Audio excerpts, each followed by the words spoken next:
Ermanni, University of Michigan great Braylon Edwards, and of course, Maz are about to take over on Woodward Sports. Every day, 2 to 4 p.m., it's the best Detroit sports talk on Detroit's best sports network, Woodward Sports. Yo, yo, yo, welcome in. It's another beautiful show. It's Ermanni Networks with Maz on a Tuesday. Ryan might not in. So you know who is? It's the main man, Anson Wells. Anson, I got to start off. I know you this Michigan State guy, green and white. Your boys are cooking at the Breslin. Your boys, at least as it relates to the basketball, the hardwood, they're cooking up there in the Breslin. I want to say they won 13 in a row. This is back. They're ranked number 8th in the country right now. Shout out to Michigan State. Shout out to Tom Izzo, fan of the show, Maz, and he have a great relationship. He always comes on when he has. Love him.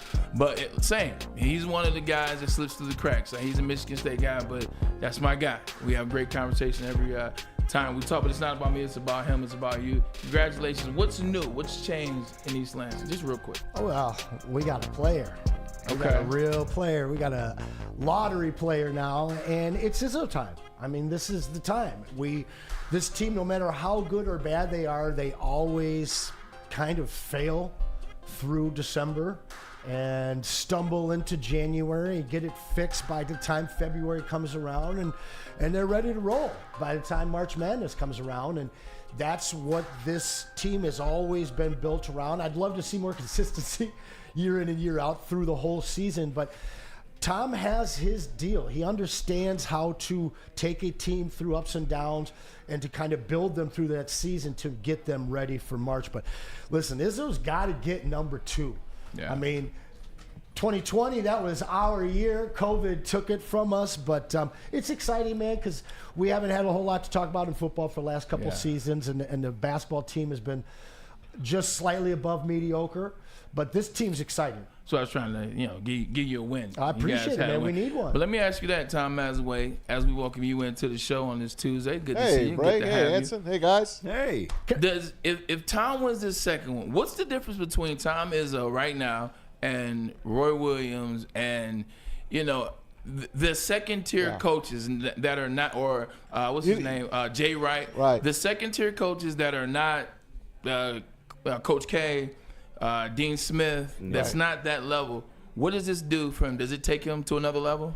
Oh, God, yeah. Okay. First of all, anyone that knows basketball knows Tom Izzo is one of the great coaches. 100%. It's a shame that they have not taken it off the sheet, as we say in bowling, all the way. I mean, it's a 300 game. Yeah. They've gotten there. How many times have they gotten to the Final Four? How many times have they got to the championship game?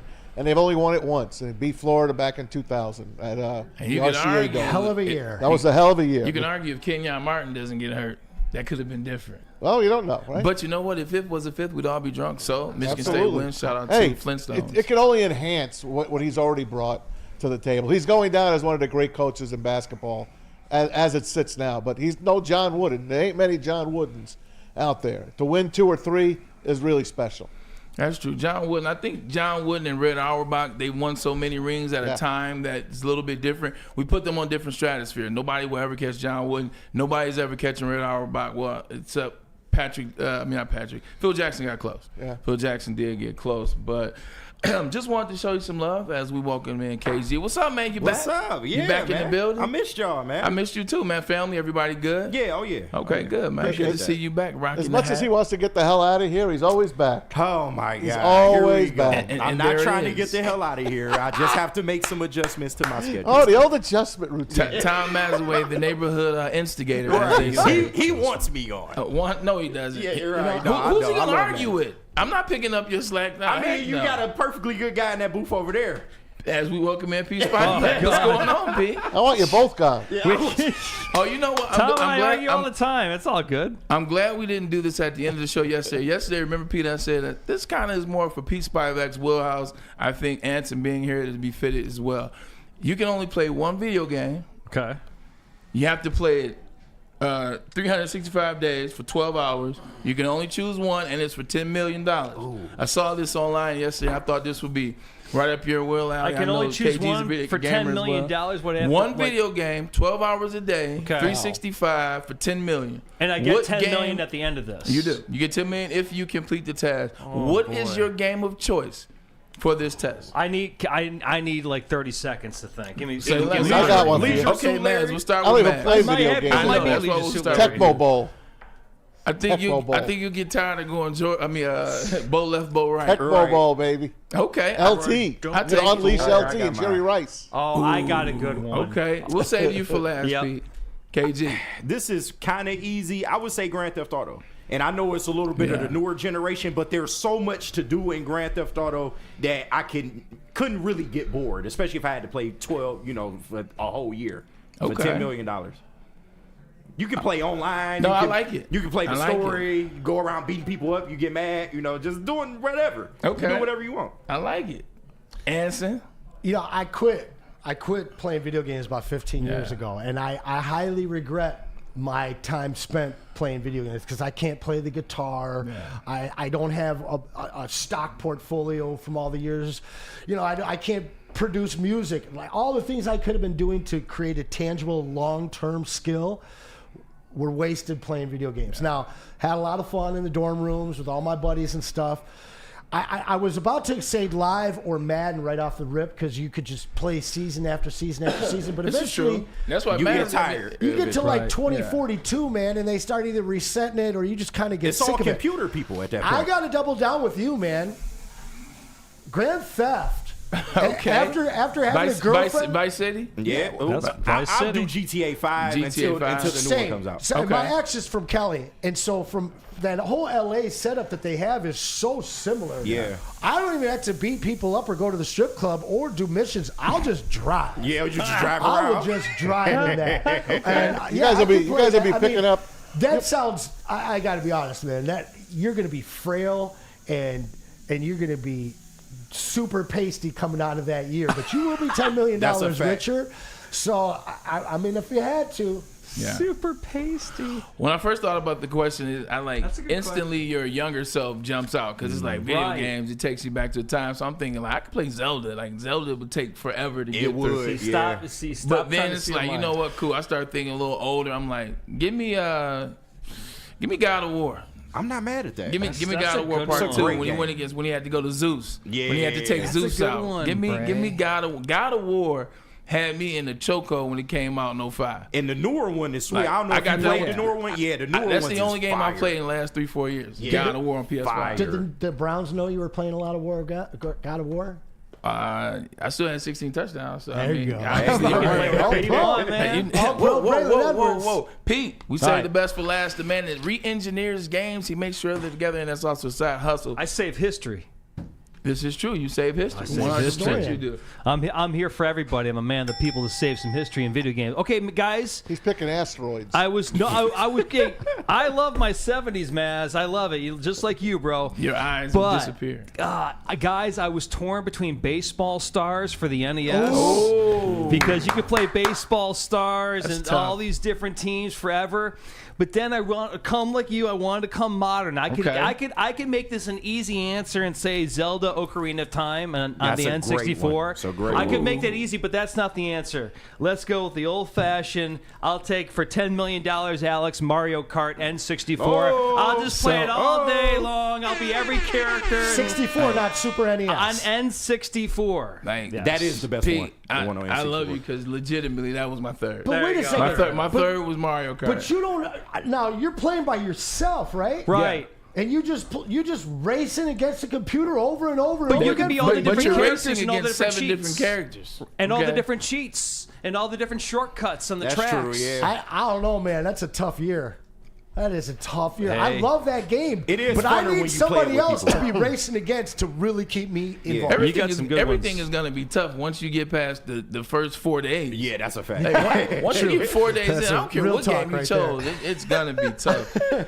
Tom Maswell, Good surprised question, you had a Bray. video game. I know you live in the real world, but once again, I'm not surprised at what it was. Tech It Ball, being baby. That's all I knew. Ball. That's all I knew. That was such a fun game, man. Such a fun game. Tecmo And Bowl. My sister's boyfriend at the time would be so angry when he would lose that game, and it was just so great busting his chops. You know, it was. I can still picture him pushing it. Oh my It was god. so. I guess that's one of the reasons I would always love that game. Yeah, no, it was nothing like those Christmases. I know we just passed the month of December. Christmas and getting the video game or getting the system or getting like that was the best. As a boy, male, whatever you want to call it in 2025. What do you like getting a video game system was the creme de la creme gift. Like there was no gift that I got. I love Lionel and Thundercats and all the other stuff. When you get a gaming system, it means you are now back current and maybe even a little ahead or where your social life is at that time. No doubt about it. I legit, when I got that PlayStation, I said, yeah, all you guys that was talking that stuff, you can kiss my, you know what. Like, video games were the creme de la creme as it comes to a Christmas gift for me. So I used to like record albums, waking up to record albums. Okay. Nice. Well, that's dope. Yeah, like loved it. The vinyls, Disco. as yeah. they say. Okay. What was you listening to, Disco. man? Disco, Well, baby. you know me. I was always Disco. Beatles, Rolling Stones, Got you. Bee Man, Gees. You got to The listen UK to one the album UK invasion. for the next year for Yeah. $10 million. One album. What is it? Beatles, Rubber Soul. Nice. Secondly, Michael Jackson, Which one? Which one? Thriller. Okay. Gotta be Thriller. 1983. that. Shoot. Off the Wall, number 3. You got to answer the question. You had, Off the Wall, number 3. one Oh, album? man. One album? I'm going to cheat. Oh, Mine's a double I need a disc. minute. Come back to me. I Come back to answer. me. Mine's a double disc. It's not hard at all, man. It's Stank on You and The Love Below. Oh, that's beautiful. I love Outkast. Outkast. Love Yeah, Outkast, bro. Big And I cheated. It's a fan. double disc. It's 2 albums, but it's one. Stank on You, Love Below. This, Yeah. I'm stuck between 2. It would be Kendrick, Good Kid, Mad City, or 2016. Yep, or Illmatic. Or no, 2012. Illmatic. Yeah, 2012 or Illmatic. It's Best between those lyricist 2. of all time. Yeah, Nas, he Best slept lyricist of on, all time. bro. Like halftime. When I heard halftime, I was like, Yeah. okay, this was my introduction to hip hop. Was Mm-hmm. Nas and halftime. Pete. Dude, I got a total white boy answer on this one. There's no such thing as a white boy No, answer. I know. Music, good I'm- music is good music. I'm just joking around. I'm just saying because you'll understand. With the Maz, I love my Beatles, dude, but Led Zeppelin 4. Yeah, that's white boy I'll- stuff. that's- No, I'm joking. Led Zeppelin is great. Stairway to Heaven. Hey, Flannel jumped in and said, Maz, you and me were Rubber Soul, Beatles. Yes. Sam Flannel Nice. is the Beatles, Shout out man. That's the Flannel best Sam. album. Shout out for to them. Flannel and his dad, who was what a gem of a music icon that guy is. Flannel's my guy. He knows all about Rick Ross. So Yeah, no, Flannel's music. Flannel, 100%. though. We was down On there. I point. think we were talking during the Tigers playoffs. Yep. When we were doing the live watch parties. Anson, we didn't get a chance to talk to you. I got a white boy answer and then my actual answer. The white boy answer would be Masters of Reality, Black Sabbath. Okay. And then Sabbath honestly, You got your Roasters. techno, I know. there's a lot of techno stuff, but in terms of an actual album, there's probably half the tracks on a techno album are kind of trash. Fuji's The Score. Ooh. Ooh. That is a Whoa. movie, a story, Whoa. a book from start to finish. All Shout out to 15 White 16 Clef, tracks. Praz, and Lauren Hill. It's a fantastic album. You never cease to amaze me. You can throw a Sinatra album in there for me as well. I love yeah. Frank. Blue Eyes. I love Frankie. Frank. Okay? I I love listen to it constantly. Did it my I way. get sick of it. Did it my way. Blue Never Eyes, get man. sick of it. And so speaking of doing it their way, the Philadelphia Eagles, they beat the Commanders, the team that we could not, and then the Buffalo Bills, as hard as they tried, as interception and turnover free as they played, yet and still they got another loss. Talk to me about which game were you more dialed into and why? Well, I have not watched any football since the Lions lost. I did catch the second half of the referees versus the Bills. Oh, I saw that. Referees versus the Bills. I saw that game. You know what? It ends the same way every time. I gotta say this though. So I put $25 in my Caesars account at the Yeah. start of the year, and I had $1 left. Okay. However, I did make a bet on the 28th of November, and I put $10 on it. And I don't bet more than $2. You guys have seen my Yeah. ridiculous parlays for a quarter or 10 cents. But I was pulling for the referees in that game Yeah. because I won $120 From your by dollar? picking the Philadelphia Eagles against the Chiefs in the Nice. Super Bowl, because I've told you guys, if you bet against the Lions, you always win. Either your team wins and it's a really happy day, or at least you get a little bit of money in your pocket. So I was in the semis in all 4 of my dynasty or all of my fantasy leagues. Didn't win one championship. Yeah. unceremonious loss by our Detroit Lions, that was the only silver lining to the 2024 season that I really had, aside from the Lions finally being the best regular season team in the NFL, which was something we've never seen before. But it was, I haven't been into football. It's been hard to watch. I honestly, if I don't win a fantasy championship and the Lions are out of it, it's hard for me to tune in until the Super Bowl. But I was curious to see what was going to happen in that game because I felt the Bills were good enough to win. And then you saw this deadlock game. Dalton Kincaid gets an opportunity to really put one of those, David Tyree moments up on the board. And I don't know if you remember during that play, but there was a flag, and we don't know what it was. Right. They pulled it up, but we talked if about Dalton Kincaid catches that ball. But I would have been holding or illegal hands to the face. Right. I was not engaged in those games at all. I would have liked to see Lambjack or my man Jaden Daniels make it. Neither of them are there. Obviously, the Lions aren't there, so it's a Super Bowl. It's a regrettable Super Bowl coming up. Lambjack? Yeah, I know. Couldn't you just call him Lamar? Honestly, I have a lot. I had to think about Lambjack for a second. But Lamar, I'm not thinking about. They call T-Law Trevor Lawrence T-Law, which is far too cool of a nickname for him, but that's from Whatnot. They call a lot of guys have. Like Gravy Dick is Grady Dick. That's what they call him on there. It's the commies. You'll hear me say some things that you've never heard before. That's true. Technically, when T-Law got that name, he won a national championship, so at the time it did make sense. KG, let me ask you about the two games from last week. Same thing. I think a lot of people are echoing what Anson said. Look, Lions lose, you're out of it, especially as it relates to the NFC Championship game. Maybe you tune into Josh Allen and Patrick Mahomes.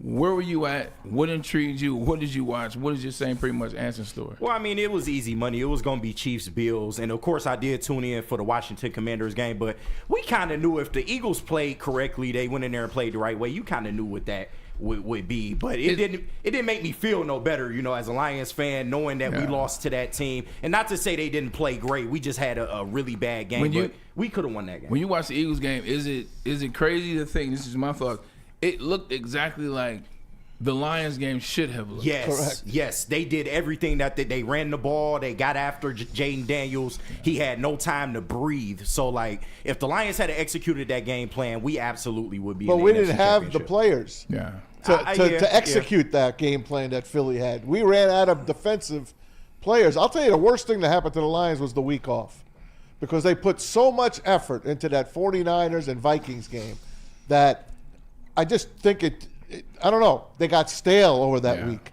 If they would have continued to play, look at Philly. They're getting better. Yeah. Remember, they were averaging 20 points a game. Then they're putting up 30. Now they're putting up 50. They're peaking. I'm telling you, the bye week, it hurt the Lions. Now, I know it didn't hurt the Chiefs. It should have, because the Texans had them on the ropes. And, of course, there's the 12th man that played against the Texans. To what man said, I don't agree with that, but I agree with something in that realm. Mm-hmm. I don't think it was the bye week itself, because obviously, I think it's what happened before the bye week. I think it's the blowout loss. If they played a game against the Vikings, a team that was 14-2, had a chance to beat the Lions, a chance to make the Lions have to go on the road and play at Tampa. If they struggle in the game and they overcome at the end of that set game and they pull out a tough game, I think they're more dialed in. Mm-hmm. I think they're more still on the focus. But instead, they blow this team out. They forgot that they had a ton of missing bodies on defense. They blew this team out. Dan Campbell goes out to Florida, wherever the hell he goes. He came back with a whole tan. Yeah. The energy was different, and it's the fans' energy was the same, and rightfully so. I think blowing that Vikings team out, it gave them a level of bravado that too much. A sense of security. 100%. But don't forget what the Chiefs did. They laid down in their last game, 38-0 to the Broncos. The Chiefs. So they took off 2 weeks, basically. Who won the Super Bowl last year? Yeah. They did. Who won the Super Bowl the year before that? They did. Who's won 3 out of the last 6? They have. So they're in a different category. Yeah. They can do that and come back. Their players don't even play full steam in the regular season. I know that. However, in the playoffs, oh my God, who are these guys? Yeah. Expect Kelsey. He had 2 catches. Yeah. Oh, he'll have 6 to 10 catches in the Super Bowl. His girl will be there too. I've had 10 days to really think about this. I don't think it was week 17 or week 18. I think it was all 17 games. When you are a team coming off of an NFC championship loss the way that the Lions were, a team that's never been to a Super Bowl, that's never been the best team of the regular season in the NFL, this team came out and gave everything they had to be the best team in the regular season. And they have to take a big lesson from that because they had nothing left. They obviously lost a lot of players to injury on the defensive side of the ball. But what they put out during the regular season, when you watch teams like Kansas City, they had all kinds of injuries on their offense, but they still found ways to win without having to do everything, to show off all of their trick plays and pull every rabbit out of the hat they had in order to go 15-2 this season. Anson, that's not fair. Well, no, let me finish though. I think next year when they come in, I think that the focus is less on each and every week of the regular season. They'll be built differently, of course, but I think that the focus, much like you just prefaced with the Chiefs, knowing when you have to win, when you have to gel.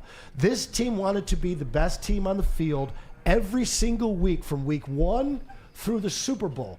And that, quite honestly, isn't very sustainable because you're going to have guys like Jack Campbell running like a banshee all over the place, breaking guys' legs and arms. And so what I think that the Lions did was basically just showing their inexperience of being one of the premier teams. I think they take a major lesson from it. And as crushing as it was to see this great team in the regular season, they learned a valuable lesson.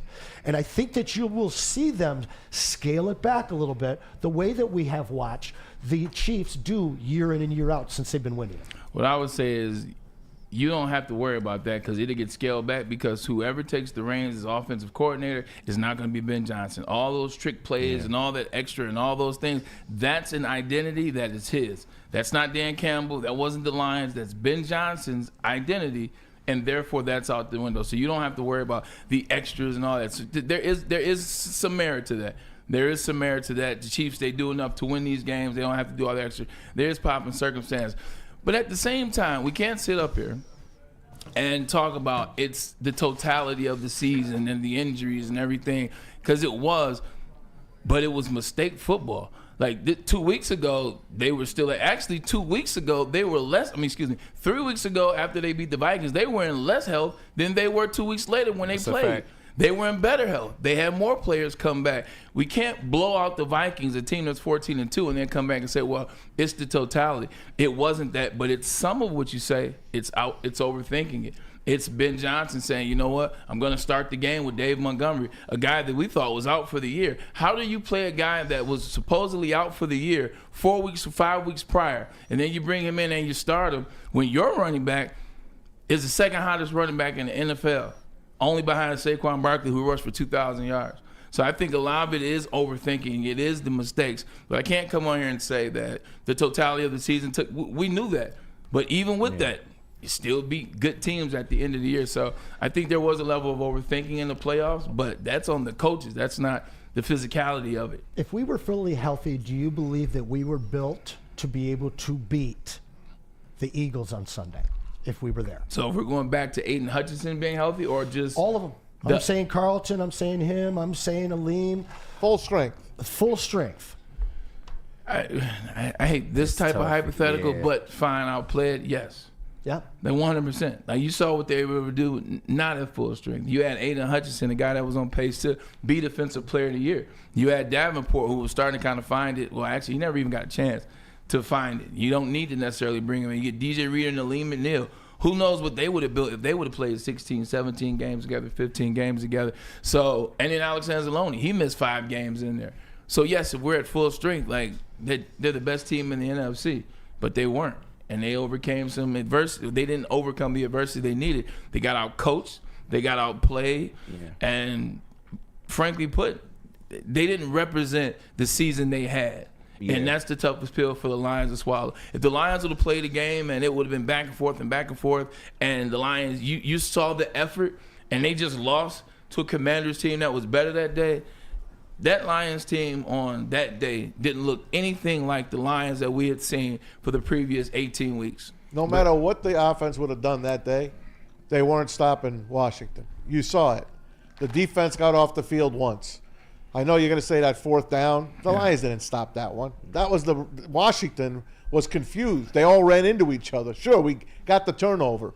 But the only punt was the first punt of the second half, which was amazing. They needed to get that. Aaron Glenn talked to them at the half, and he got them ready to make a stop there. Then the offense scored. But again, then the defense failed again. It was constant failure. Ryan brought it up yesterday. If they can get off the field 3 or 4 times, they win every game. They win every game. If they force 3 punts or a turnover, 2 punts and a turnover, they win. They didn't do any of that. And Washington was the hungrier team that day. Detroit came in knowing they won.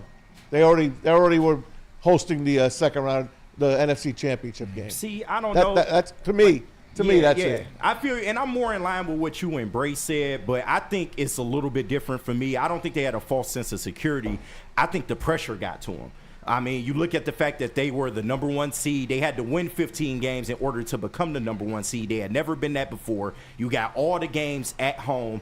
And it's the pressure of, okay, you're the number 1 team in the NFC. We expect you to go out here and beat up on Washington. We expect you to, bring Philly back to Ford Field and be able to compete with them blow for blow. And I think it caught up with them. I think they were overanalyzing the Washington game, and it all culminated. And once they came out and had that 3 and out to start, it was kind of like their energy was shot at that point. Once Amik went down, they had no more defenders to stick in. Yeah. That was it. That broke their back. It finally broke their back. Yeah, it did. And once again, it's another injury. He had 22 on the season in terms of starters or players of note that matter on the defensive side of the ball alone. Here's a question that Maz asked yesterday I thought was good. I posed it to you and KG. If the Lions would have escaped the Commanders, because it would have been an escape. If they were able to come back and win that game, especially with Meek Robinson now you move into the NFC Championship game knowing Meek's not going to play. Do you think the Lions would have been able to beat the Eagles that play this past Sunday? No. Right. Yeah. No. What I saw out of that, I did catch some of that game. I was fibbing a little bit, not much, but the way that defense is playing, the way that the offense is playing, it's one thing to lose Hutch, but when you lose Aleem and Anzarique's beaten up and you can't Carlton Davis. Your secondary is so beat up that you can't really create any time for your front four. Saquon would have ran all over this team. He would have caught balls all over this team. And then A.J. and Devontae would have done the same darn thing. The only guy that I think we would have been able to defend would have been Goddard. And, obviously we struggle. I mean, everybody struggles against mobile quarterbacks, but Jalen Hurts is dialed in right now. Yeah. That team, what you saw out of them last year was kind of what I'm talking about, is like they just expected to get back. They ran out of gas around week 12. They weren't a good team. They got thrown out of the playoffs. Don't mention Jalen Hurts had a partial tear in his knee. Oh, and their whole offense is predicated on him being able to rush the football. And this year, they came in under the radar. They won their games. Oh, yeah. Talk about the Lions. Talk about those guys. Talk about Green Bay. On the Lions. Talk about that whole division. Focus on you hit it right on the head, bro. Yeah. Absolutely. And I think that they were poised to come back and to probably have beaten the Lions, even if the Lions were largely healthy. I think that is a situation that Eagles team, a lot of those guys have been in.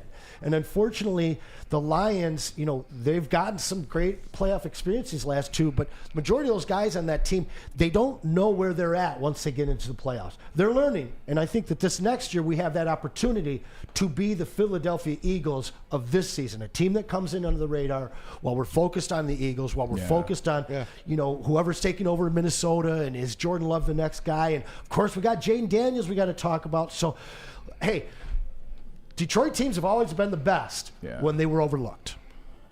Yeah, what they showed, I thought you had the answer. What they showed me for the most part is last year, based on the defenses being healthy or not this season, they couldn't stop elite quarterbacks. And you can say what you want to about Jaden being young. In the situation 2 weeks ago, he was elite. In his season as a rookie, he has been elite. Josh Allen this season, I don't necessarily like him. I don't like Sean McDermott. I like the Buffalo Bills. Josh Allen is an elite quarterback. and he had an elite moment, and we put ourselves behind. So 100% next year we will be healthy, and that's the silver lining. I think that's what Maz and I talked about. The biggest thing, you lose your coordinators, and we'll talk about that next. The Lions have an OC who I actually know a little bit. We'll talk about that.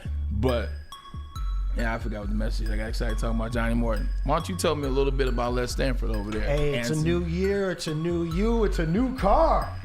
Les Stanford Buick GMC is here for you. You can get a 2025 Hummer EV SUV for 24 months, 10,000 miles a year, only $699 a month, $1,999 down. Otherwise, you can get a GMC Sierra 1500 Crew Cab, 24 months, 10,000 miles for $359 per month. Sign and drive, no down payment required. GM discount required for both. Get to Les Stanford today or click on the screen and check out our massive inventory. Les Stanford Buick and GMC, lesstanford.com.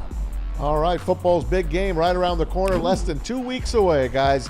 Make sure you're ready to get the most out of your favorite sports with the best sports book made in Michigan for Michigan. From Soaring Eagle Casino and Resort.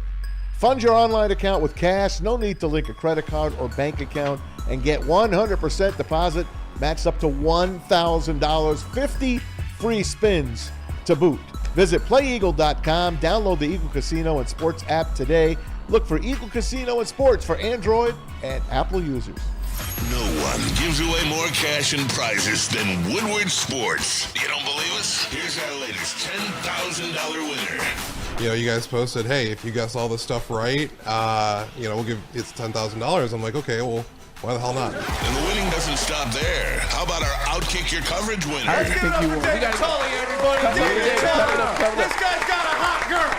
Bigger prizes, bigger giveaways, cash, merch, tickets, and more. All from the biggest sports network in Detroit. No one does it bigger and better than Woodward Sports. Make sure you're following, liking, subscribing on Instagram, Facebook, X, and YouTube for your chances to share in the winning. From Detroit's #1 sports network, Woodward Sports. Stop searching for a vehicle and start finding one. Les Stanford Chevrolet Cadillac makes it easy. We harness the power of multiple dealerships and own the biggest selection of GM brands in the area to get you the car you need. With the Les Stanford Group, you'll have access to 4 different dealerships, providing you with more makes, more models, and more choices. We're connected to more than 1,000 vehicles. And with so many high-quality CPO vehicles available, you'll find new car quality at pre-owned prices. You can start and end your search at lesstanford.com today. A network for the city, by the city. Woodward Sports is Detroit Sports. How do people feel about getting a Planet Fitness membership for $15 a month? How do they like working out in a clean and spacious gym that's filled with equipment for every workout? And how about free fitness training in the judgment-free zone that leaves them feeling energized all day long? Join Planet Fitness today with the free PF app, online or in club, and start getting that big fitness energy for $15 a month. The most talked about Detroit media by other Detroit media, and we love it. It's the Woodward Sports Network. Walk into any Lady Jane's Haircuts for Men today. Open 7 days a week. Sit back, relax, and enjoy precision haircut, scalp massage, hot leather neck shave, and hot towel treatment from one of our talented stylists. Step up your game this season and take advantage of our $20 haircut special. Scan the QR code and get your coupon today. Lady Jane's Haircuts for Men, the ultimate haircut experience. Open 7 days a week. Walk-ins always welcome. Lady Jane's Haircuts for Men. It's wicked awesome. Detroit has the best sports fans in the world. That's why they deserve the best sports coverage in the world. We are the Woodward Sports Network.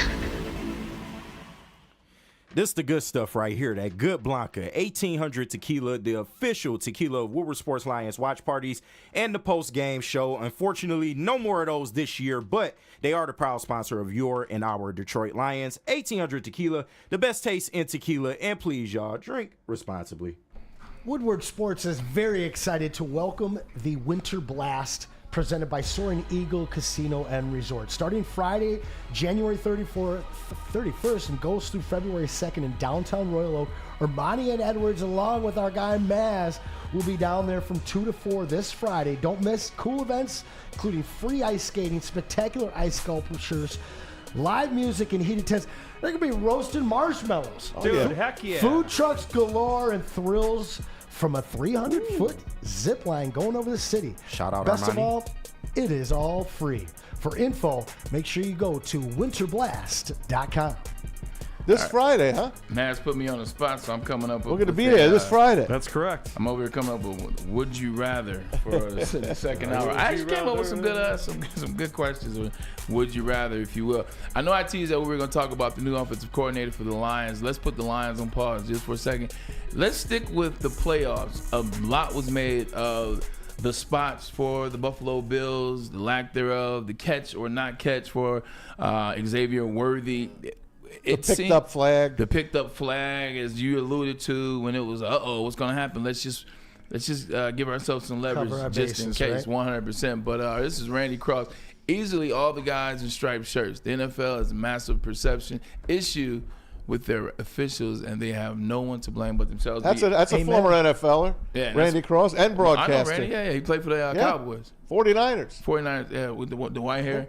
But where are you at with the game? Are you one of the ones like, they gave the Chiefs the game, it's flag here, it's flag this, and you can chase back, examples of this going back years and years, or you're Josh Allen and the Buffalo Bills, they just got to find a place to win. You can't fumble 4 times. You got to make it happen. I can go back years and years to right when they signed the contract with all the gambling companies and reassigned their business as an entertainment business. And ever since then, we've been seeing this stuff. Pat Mahomes, 3 Super Bowls, 0 combined offensive holding penalties against the Chiefs in those 3 Super Bowls. Listen, we've seen it go against the Lions for a long time. They were kind of weird things, but what we have seen over the last handful of years, I'm sorry, it's not scripted in my opinion, but it certainly looks influenced. And listen, when you're calling the Pistons versus the Lakers, you want the Pistons to win, you swallow the whistle. You want the Lakers to win, you call everything. Yeah. And you can easily go into these types of games and give a mandate, hey, this is how we're going to call it. And that mandate can prefer one team over the other. But what we're seeing with Pat Mahomes and Travis Kelce, Pfizer Swift, and the rest of this infatuation with these Kansas City Chiefs and what the refs are giving them, hey, that guy just said it. There's nobody else to blame but the NFL and the product that they're showing us. Because the guys are putting it all on the field, and then there's things that are happening that shouldn't be happening as often as they are for certain teams when it's not equal for everyone else. And I don't know how it gets better, because the more and more money that goes on it, the more and more you're going to start seeing guys all of a sudden take these dives and pull up and not score and these weird missed field goals from guys who don't miss field goals. And maybe it's all just random, but it's starting to look not random.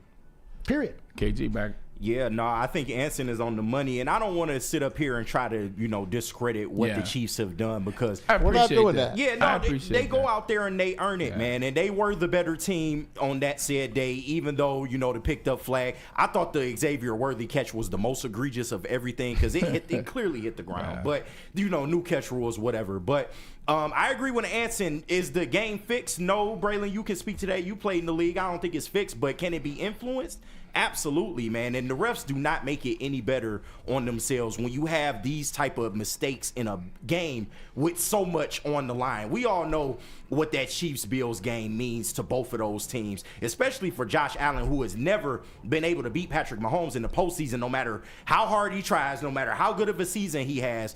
It literally came down to a Dalton Kincaid catch, and it shouldn't have if the refereeing had been just a touch better. Maz, what can we do? What can the refs do? What can New York do? What can the NFL do to make you feel better, to make the people at home that are watching these games that are not blind, they're not boo-boo the fool. We see certain things, and we see certain things. What can the NFL do? I brought it up many times, and I'll bring it up again. For the play clock, I need a buzzer like the NBA does, like college basketball does. Give me a buzzer, because it's a full second between the clock running out and the ball being snapped. Most times. So I want a buzzer there. I also want the ball to have a chip in it. Now, I know they experimented in the preseason, but they went back to the chain gang.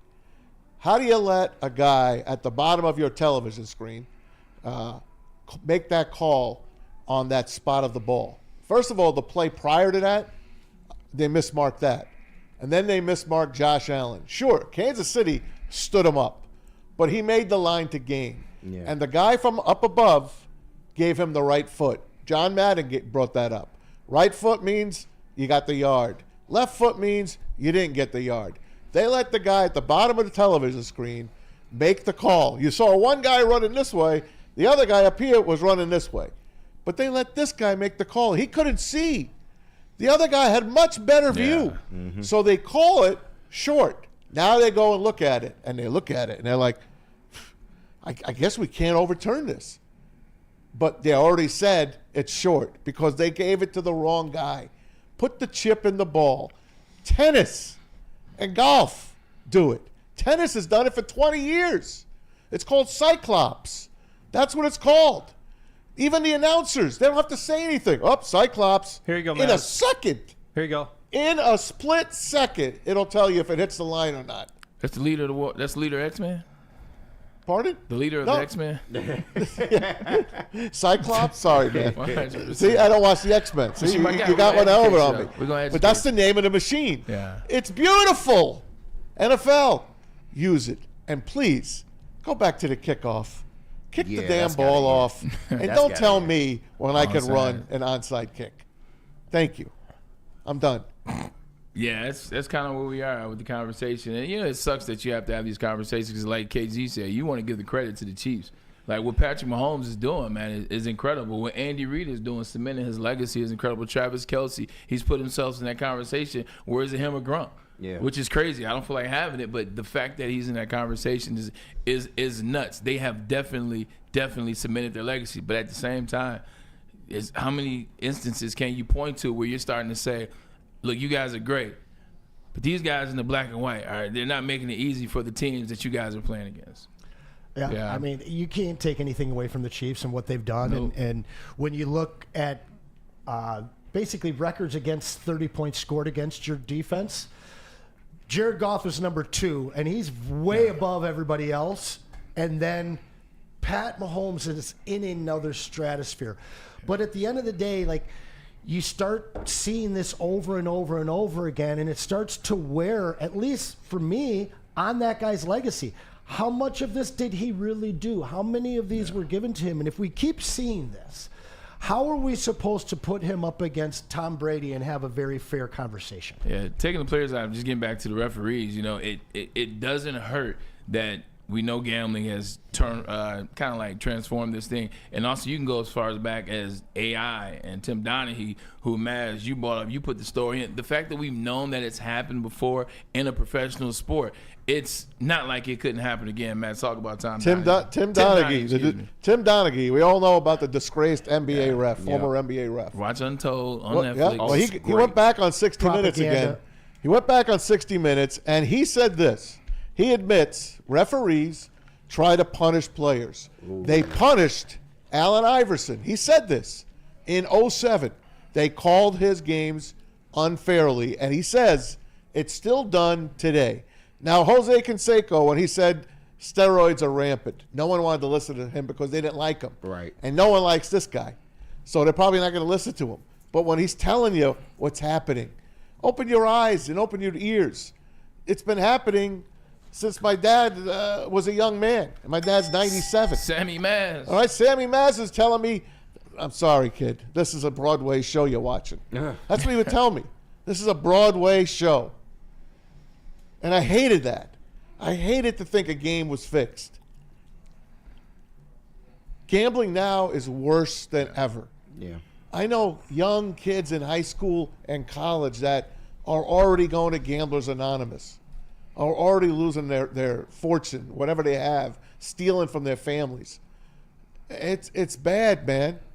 Gambling is so bad, and it's everywhere. You can't even turn around and not be able to bet a game. The only thing that's screwing up are horse players, but that's another story for another day.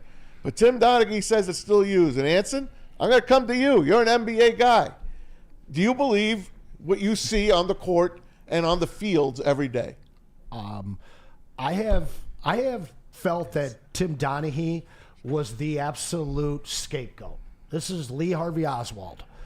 And this was widespread in the NBA. He's talking about 2007. Yeah. You remember the finals? AI was getting a raw deal. Yeah. From the time that kid entered the league, he got a raw deal. Now, I'm not an AI fan ever since he came to Detroit. We know why. We know that. But that guy never got a good whistle. Listen, the Pistons never got a good whistle. Yeah. I was raised watching this team get hosed at the Boston Garden as well as any other team that ever went there. And heaven help you if you're playing the Lakers because you know you're not getting a whistle. The only time in my entire Detroit fandom, my whole life, that I ever saw a fair whistle for a Detroit squad in a meaningful series or game was in 2004. Yeah. And they absolutely let that game just play.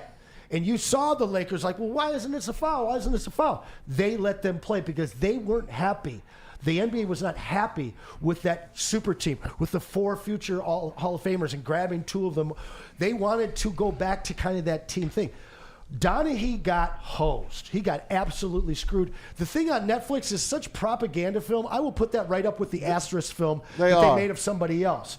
But the fact of the matter is that guy, I've seen so many other refs come in and absolutely dictate how a game will be played, and that dictation, whether we're going to call the fouls or whether we're going to let them play, absolutely favored one team over the other. I've watched it my entire career of watching basketball games, and it absolutely drives me crazy. I just don't know where you can get out of it unless the Lakers and the Celtics are in the finals. Yeah, at the end of the day, you just got to be better than the opposition. You know, it sucks that's where we're at, but that's what you got to be in every sport. In basketball, you got to be better than the people that are getting the whistles. You know, in football, you got to be better than Patrick Mahomes, which is tough to do when they give them that advantage. But you can't fumble 4 times. True that. The Buffalo Bills had 4 fumbles. Josh Allen had 3 of them. Like, there are things that you can point to. It sucks. Like, we know it. The fact that we know it now lets you know you cannot have these mistakes, and you can't have multiple mistakes when you're playing these games against said individuals. They've been beaten. Like, we've seen them be beaten. Braylon, have you ever reffed? Nah. Flag football, like when I was in college, like intramural. So I reffed for Johnny Most at Michigan State for a couple of years at IM, intramural West. Yeah, same, yeah. Did a lot of games, and I will be honest, man, there are times as a referee where a dude just bothers you. And there is that human temptation to kind of punish him by not giving him. Come on, Rasheed Wallace. He wasn't being done any favors by anybody in the Zebras. So for me, there's that human element, but I believe that it is more. Yeah. I will go back to it. I've mentioned it many times. The photograph over David Stern's desk when he turned the NBA over to silver was the phantom foul on Bill Laimbeer on Kareem. You've got Jordan shooting over Byron Russell. You got Jerry West. You have so many moments to pick, and you pick a foul. Because that lets you know what the power is. But at the same time, basketball, Tim Donaghy, is different than football. Because in basketball, there's a villain.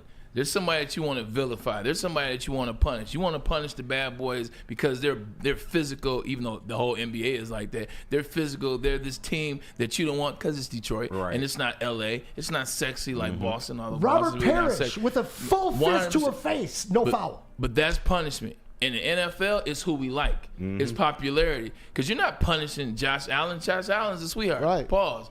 Josh Allen, like Sean McDermott, he hasn't done anything wrong. The Buffalo Bills is an organization. It's not the Raiders. The Raiders used to get punished. It's the Bills Mafia. Like, you love them. They create havoc, but only amongst each other. Right. And they're very giving to the other teams and other fan bases. So you're not punishing them. In football, it's a popularity. Who do we want to put over? It's like the WWE. Who are we putting over next? Like, who's going to wear the crown? Like, who's going to carry it? Like, who's going to get the ratings? Who's the next Roman Reigns? Is going to have a dynasty. You know what I'm saying? Acknowledge me, if you will. That's what football is, and that's where the power is.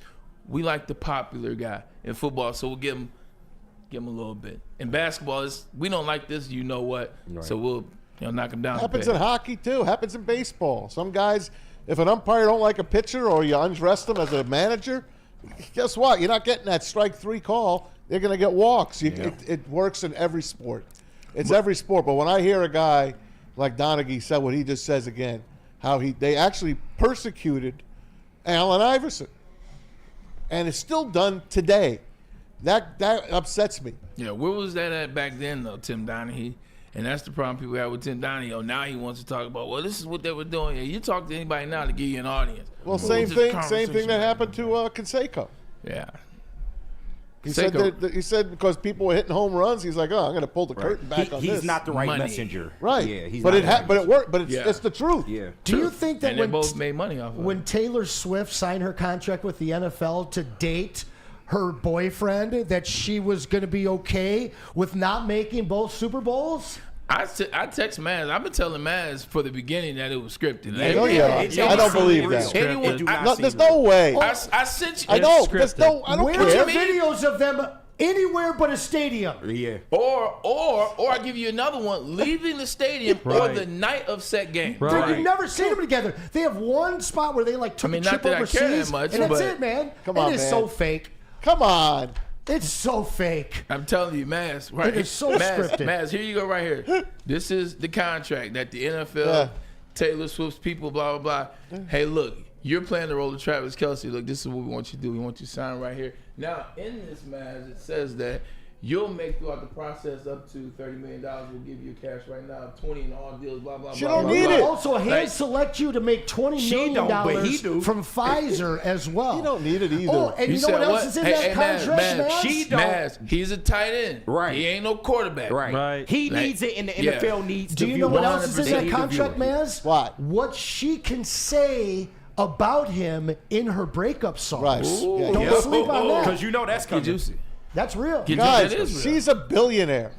Oh, but she doesn't matter. But the billionaire, the asset of her, the value of her went from whatever it was to set billion with the deal 2 years ago of dating Travis Kelce, because she announced 3 tours since then. Yeah. She's announced a movie since then. All she had to do was sing in one Super Bowl to make that money. No. Yes. No. Yes, that's how it works. Maz. For a Super Bowl, they pay you $1 million, $2 million. I know, but in other words, that's where she sells her records. But what I'm trying to tell you, the money that she's made, the money that they made, it trumps that by about 10,000%. She has a rabid fan base. They will follow her anywhere. You got women that ain't watched a lick of football ever rooting for her. They've with the new fan base from the what was the demographic? It was like from the 23 down to the 12-year-old. In that space alone, as they've made $50 million off Travis Kelce jerseys, just by that demographic. Not only Taylor Swift, but also the Chiefs brand. They both doubled with this move. Absolutely. Yeah, 100%. Oh my God, 100%. I cannot. Conspiracy theories. I cannot wrap my head around that. Very I'm sorry. deep. I can't remember. That's a really good father of a daughters right there. Just can't believe it. But listen, she is a businesswoman, and she's got her business on lock. Why can't they be in love? Because they're not, bro. Because they make Why money. they waste? Show me photos of them kicking it, bro, going bowling. Show me photos of them going to an awards ceremony. You sound like me with the Mike Tyson fight. Why are they wasting time then? It's not a waste of time. Money. They're making money. You know how many deals have transpired in the last 2 years because of this union? Okay, so when are you going to believe that they're a true couple? When they get married? Right after they break when they've been up. married for 10 years. Yeah. Married for 10 years, I believe it. Yep. Not many people last 10 years. You know what? That's 7 years. Give them 5. They're not getting married, man. Give me 5. Tom, give me that's 3. so true. Give me 3 years, and I believe it's true, Maz. You guys are so. We've seen fake relationships for less. Maz, I'm so what? I live in the 2025. I live in the world. You know the stuff that you see and it's real. And come on now. All this is crazy. Oh, I know can't that. watch all this craziness. I don't even know if I'm looking at AI half the time when I'm looking at it. I mean, I have to triple check all my stuff before I even put it on a paper now. This is true. I'm blaming everything on AI. Like, it wasn't me. It couldn't have been me. How many times do I have to quote the New York Porch? The New York To know it's not the New York Post. All right, look. Let's get this show back on the road. Maz, let me ask you next. Do you want to do a would you rather, or would you like to do the Detroit Lions? Talk about these Lions. You tell me. I like both. You like both? I like both. We got an hour to go. Yeah. All right. You know people want to hear about the Lions in this new OC situation. Let's do this. Let's talk about the Lions for about 30 minutes, and then we'll finish up with Would You Rather, maybe a couple other things. We'll even talk about the Detroit Red Wings. We'll take a quick commercial break, but first let's get a message from my man, Pete Spy That. You got it, He'll my tell you a little friend. bit about the merch. You got it, everybody. Head to shop.woodwardsports.com right now. Look at those shirts over there to my right there. Ooh. You got your Tigers gear back in action. That's Yeah. right. Yeah. Tigers Looking pitchers at and the Red catchers are going to report mid-next month, so get yourself some new Tigers gear. Get some Red Wings gear, Pistons gear. You still love your Lions. We have Lions gear as well for you over there at shop.woodwardsports.com. And you can fuel your sports fandom and become a subscriber of Sabbath Coffee Roaster. whether you're gearing up for a big game or savoring a quiet morning, Sabbath Coffee Roasters has you covered with fresh, locally roasted specialty coffee delivered right to your door. Head to www.sabbathcoffeeroasters.com. Choose your favorite roast. Use the code word Woodward, and you'll get 25% off your first subscription order. Awake and unwind, support local, and enjoy game day right with Sabbath Coffee Roasters. We'll be right back.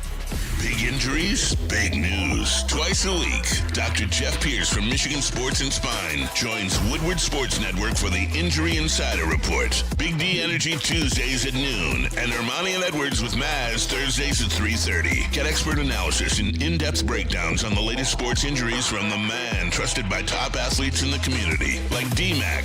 Whether it's the Lions, Pistons, Tigers, or Red Wings, Dr. Pierce talks us through it all. Don't miss the Injury Insider Report with Dr. Jeff Pierce, your go-to source for understanding the impact of injuries on the games and players we love. Only on Woodward Sports Network. Scan the QR code on the screen or go to MichiganSportsandSpine.com to see if Dr. Jeff Pierce can help you. Stop searching for a vehicle and start finding one. Les Stanford Chevrolet Cadillac makes it easy. We harness the power of multiple dealerships and own the biggest selection of GM brands in the area to get you the car you need. With the Les Stanford Group, you'll have access to 4 different dealerships, providing you with more makes, more models, and more choices. We're connected to more than 1,000 vehicles. And with so many high-quality CPO vehicles available, you'll find new car quality at pre-owned prices. You can start and end your search at lesstanford.com today. A network for the city, by the city. Woodward Sports is Detroit Sports. How do people feel about getting a Planet Fitness membership for $15 a month? How do they like working out in a clean and spacious gym that's filled with equipment for every workout? And how about free fitness training in the judgment-free zone that leaves them feeling energized all day long? Join Planet Fitness today with the free PF app, online or in club, and start getting that big fitness energy for $15 a month. The most talked about Detroit media by other Detroit media, and we love it. It's the Woodward Sports Network. Walk into any Lady Jane's Haircuts for Men today. Open 7 days a week. Sit back, relax, and enjoy precision haircut, scalp massage, hot leather neck shave, and hot towel treatment from one of our talented stylists. Step up your game this season and take advantage of our $20 haircut special. Scan the QR code and get your coupon today. Lady Jane's Haircuts for Men, the ultimate haircut experience. Open 7 days a week. Walk-ins always welcome. Lady Jane's Haircuts for Men, it's wicked awesome. Thank you to all the fans for making Woodward Sports your #1 online destination for Detroit sports. We promise not to drop the ball. Oh, yeah, the big game requires a big party. Woodward Sports Live Watch Party at Hayes Social. You can come and watch the game with the crew on 3 17-foot screens. Though that's a lot of screens. Book your table today before they are gone. 586-247-2223. Great food, drink specials, and the best big game party around Hayes Social at 21 Mile and Hayes in Shelby Township. Brought to you by 1800 Tequila, Sabbath Coffee Roasters, Siroki's Crispy Chicken and Pizza, and New Holland Brewing Company. All right, fellas, are you dreaming of a new home but feeling a financial pinch? Well, Mark White & Associates, your trusted real estate experts, are here to help. Mark White and his team are set to pay for up to $5,000 of your closing costs. That's $5,000 right off the top. Call Mark White & Associates today, 248-290-8242. Hit them up online as well, markwhitesells.com. Again, that number, 248-290-8242. 290-8242 to make your dreams come true. I'm over here trying to run a show, man. And Anson is showing me inappropriate things, man. I can't focus when I'm trying. It's not. Anson, what are you showing him? I got my I sheet. showed him Anton I LaVey's have my wife. segment list, man. You know what I'm saying? I'm trying to get ready. And here you are showing me these nudie pictures. They weren't nude. They weren't nude. Nah, I'm just messing around. It's a conspiracy theory about Taylor Swift. They say that she is the daughter of Anton LaVey, who is the founder of the Satanic Church. And if you look at Anton LaVey's wife, she totally looks like she could be Taylor Swift's mom. Really? Not a conspiracy theory that I'm jumping into or subscribing So now to. Taylor's got a pitchfork with the I don't know, man. Her Kelce. performance will be getting awfully red and flame-driven. How about this? How about we get off Satan and we get off Taylor Swift? How about we get into the Detroit Lions? Side note, you guys didn't say anything about this dope little crew sweatshirt I was rocking. I'm rocking more Lions gear now after a loss than diehard ever. Lions That's how I fans. know you a fan now. Like, Lions fans have dismissed the Lions gear for a couple of weeks because they're hurting, and I get all that. But you got to support your team, man. This team is 15-2 this year. Yeah, they tripped, they stumbled, but the defense had a ton of injuries. In the last 2 years, they won 27 games, and they're showing you what they can do. Have some pride in your team, all right? It's going to be all right. We'll figure this thing out. Speaking of pride in your team, offensive coordinator Johnny Morton. Johnny Morton was with me in 2011 with the 49ers. Yep, that's J-Mo right there. He was also with the Denver Broncos, as you see last year, helping with the Bo Nix situation, which their offense was really good. And then he was also here, Anson, in 2022 when the Lions really were getting rocking and rolling with the wins. Were you, I'll let KG or Anson, whichever one wants to answer first, were you guys with the hire of Johnny Morton, just based off what you know? And obviously, no one's going to replace what Ben Johnson does, but it's not replacing him. It's about bringing a new. Yeah. Well, he does not look like the Johnny Morton that I know. Number 87 from USC. Number 1 yards. That's right. Shout out Johnny Morton. Was that 1994? They drafted him 95 because he was number 2 to Keyshawn at USC. That's true. John Gruden had some fantastic things to say about this guy. Basically said, pop your bottle of your best Chardonnay if you get a chance to bring this guy into Detroit. So, I mean, John Gruden, I'm a fan. He's obviously done some good things, and he seems to know the great coaches that are coming up. He knows football. He certainly does. So, you know, from what I'm hearing, this guy is a Dan Campbell type of guy. He was somebody that was wanted. It comes down to Dan Campbell and Brad Holmes. And Dan and Brad, I trust. They brought in the awesome all-star coaching regime. They said it wouldn't work with all these former players, and now we've got our own coaching tree. I don't expect that to stop. In fact, one of the things that you look at with Kansas City and other teams that have been successful, it's because they get an extra couple of draft picks from losing coaches almost every single season. So if the Lions continue on that path, it's only going to help us.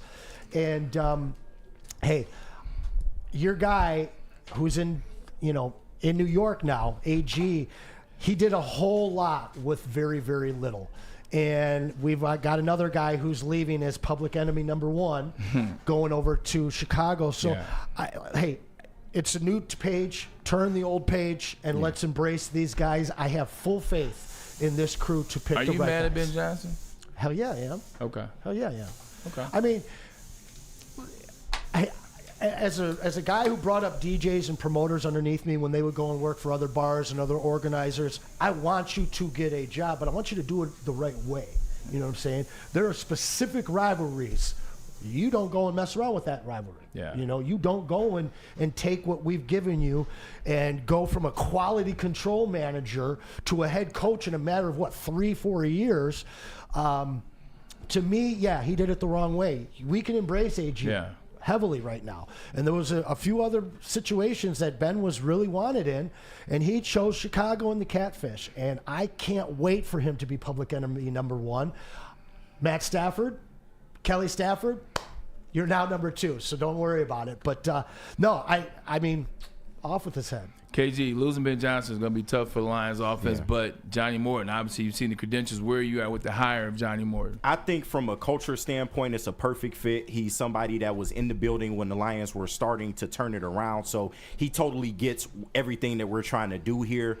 You hear that he's a vocal guy from the stuff I've read. He's a fiery guy. He's a guy that'll challenge players. And that's a little different from what Ben Johnson used to do in terms of his leadership with the offense. So I'm interested to see how that dynamic works. And shout out to the heavyweights. I know yesterday they brought up the fact that, he was an OC for the Jets in 2017, I believe. Yeah, and 100%. A lot of the rumors around why he got fired was because he didn't run the ball enough. Well, the way this Lions team is set up with the players that you have in this backfield and this offensive line, they all have no choice but to run the football. That is the Lions' identity, and I don't expect that to change just because a new guy is coming in here. But from everything I've heard, he's an experienced coach. I think he's going to come in and he's going to be able to get the job done, man. I'm excited for what he can bring to this iteration of the Lions. Yeah, don't believe too much out of Florham Park as it relates to hiring and firings. They don't know what they're doing. That's a fact. Hopefully get it right now with Aaron Glenn, and we'll get into that later. One of the big things about being in the offseason, unfortunately, we are here. It just is what it is you get the chance to improve. You get the chance to improve your roster by making the right moves that you think will bring you a little bit more success in 2025.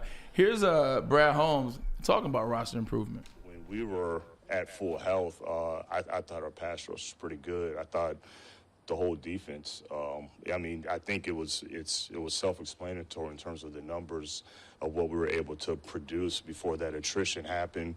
But honestly, we'll always look at all areas, and we'll always add competition at all areas.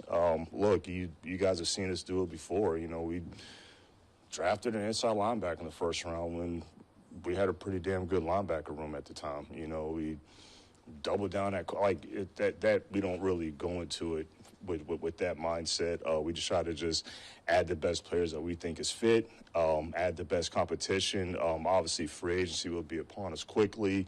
That's when you kind of can do the fun stuff of the depth chart and filling in holes on the depth chart. But after that, we'll just kind of just find the best players. Before I get into the conversation about what he said, and he's absolutely right, but this is what the Lions have done over the past 3 years. You guys cracked the joke about the offensive lineman. It definitely wasn't good. It was just okay. They needed to make that move. But the Lions have definitely brought players in to get the best out of the other players. They've created that space of competition, and the cream does rise to the top. But before that, the body language.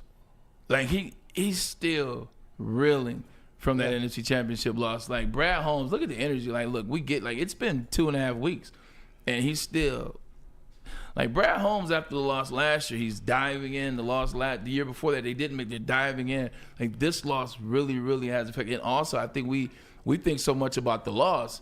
They're losing friends because they are a friend. They're family down there in Island Park. Coaches aren't just coaches. Players aren't just players. They're family. And it seems like Ben Johnson, Aaron Glenn leaving, it's taking a toll a little bit on Brad Holmes. And I said it earlier. This was the best team in the regular season in the NFL, hands down. I think the Chiefs, we had the same record as the Chiefs. Yeah, better brand of football, I would say. Certainly. So what I see out of that is this group of guys that they've raised from basically going 10-1 and finally getting a W to now 15-2. You go to war with these guys, and you don't want to see any of them leave. You don't want to see them leave empty-handed. That's for certain. But it's interesting because supposedly Dan Campbell is the emotional out of these two, but I think that we've seen in the draft room that Brad is just as emotional and just as tied to these guys as anybody that we've ever seen. You hate to see it. You hate to see Dan go up there and cry a little bit this year, and you hate to see him say we might never get back there last season. And you do hate to see this kind of body language, but this is all part of the process of becoming a championship team, and it's overcoming these hurdles. This loss, this unexpected second-round loss on your own field, has to be the catalyst that takes them over the top. Otherwise, those three letters that pissed so many of you off last week that came out of my mouth, we're going to keep saying. But they'll learn.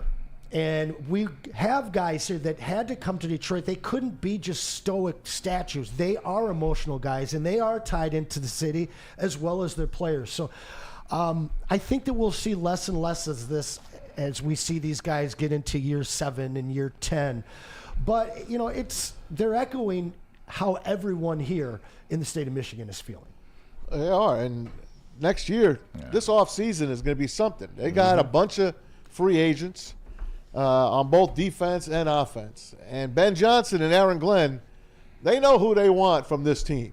And we're going to lose some players to the Jets, and we're going to lose some players to the Bears.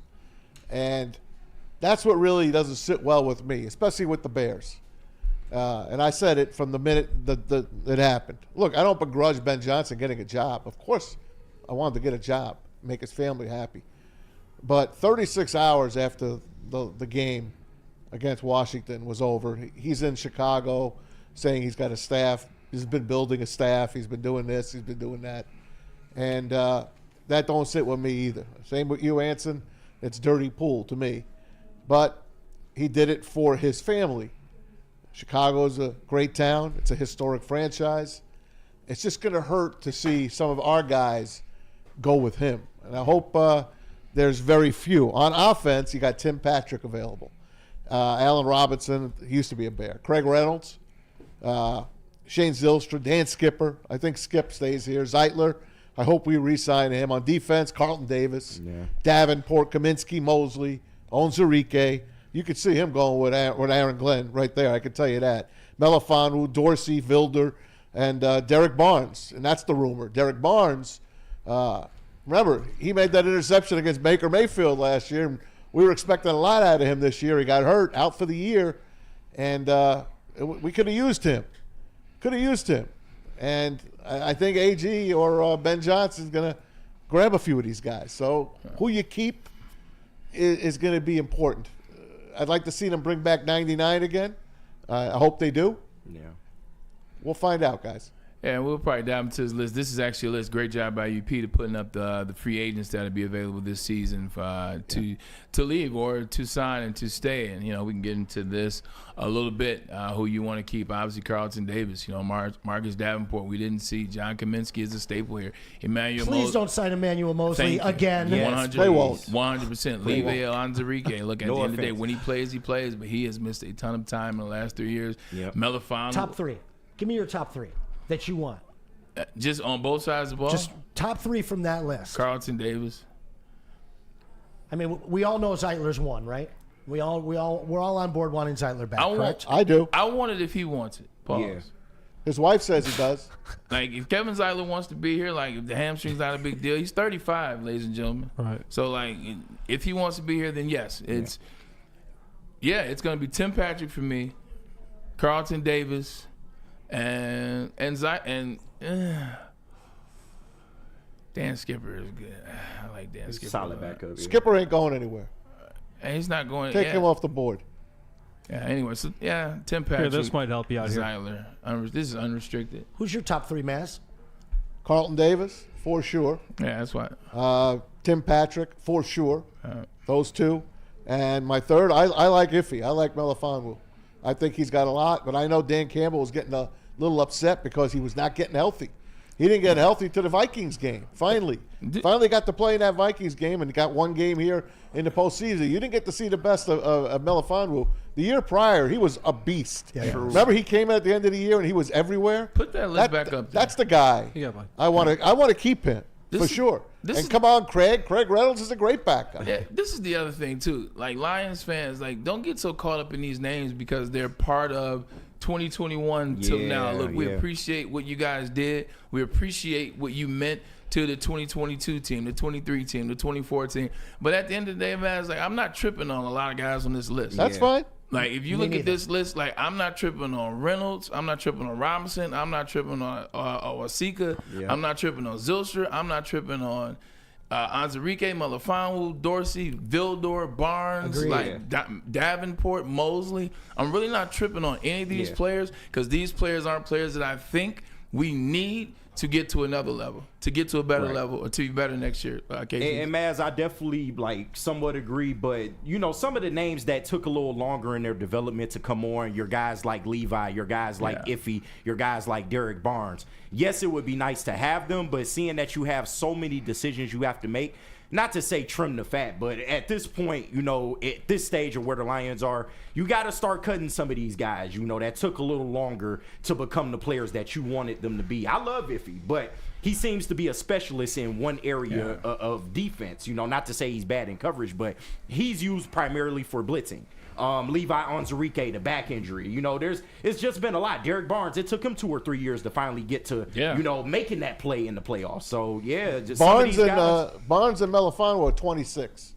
I'd like to ride with the younger guy here and keep the guys. I'm not mad at that. That's all. Yeah, I wouldn't mind having his back. And I want Carlton Davis. I really thought he did a terrific job. I agree. He was the leader of that secondary. Then you got Rakestraw waiting in the wings, too. We don't know what he's got. Yeah, but Rakestraw obviously had the hamstrings all season, kind of sort of, maybe a couple nicks and bruises. But I didn't get the sense from him that he was going to be the change that I once thought. I thought that this would be a guy that would come in and challenge Terry and Arnold. He's a second-round pick.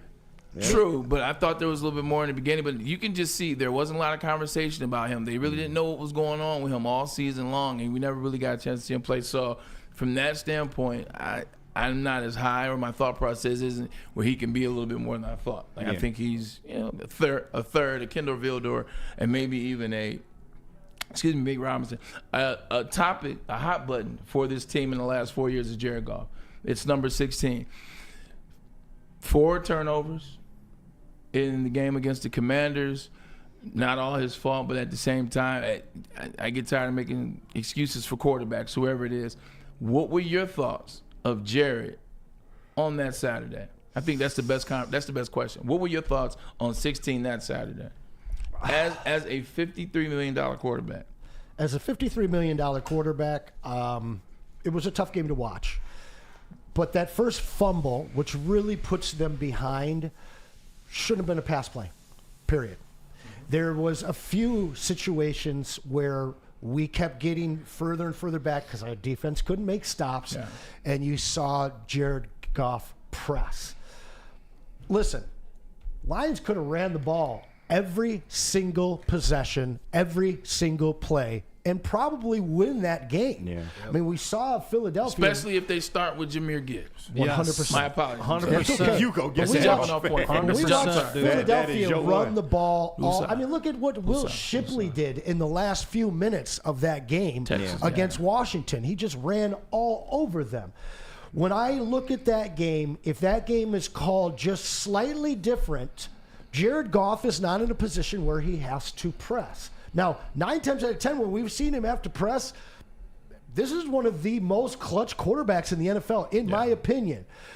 Guys have bad games, but offensive coordinators have to put them in a position to succeed.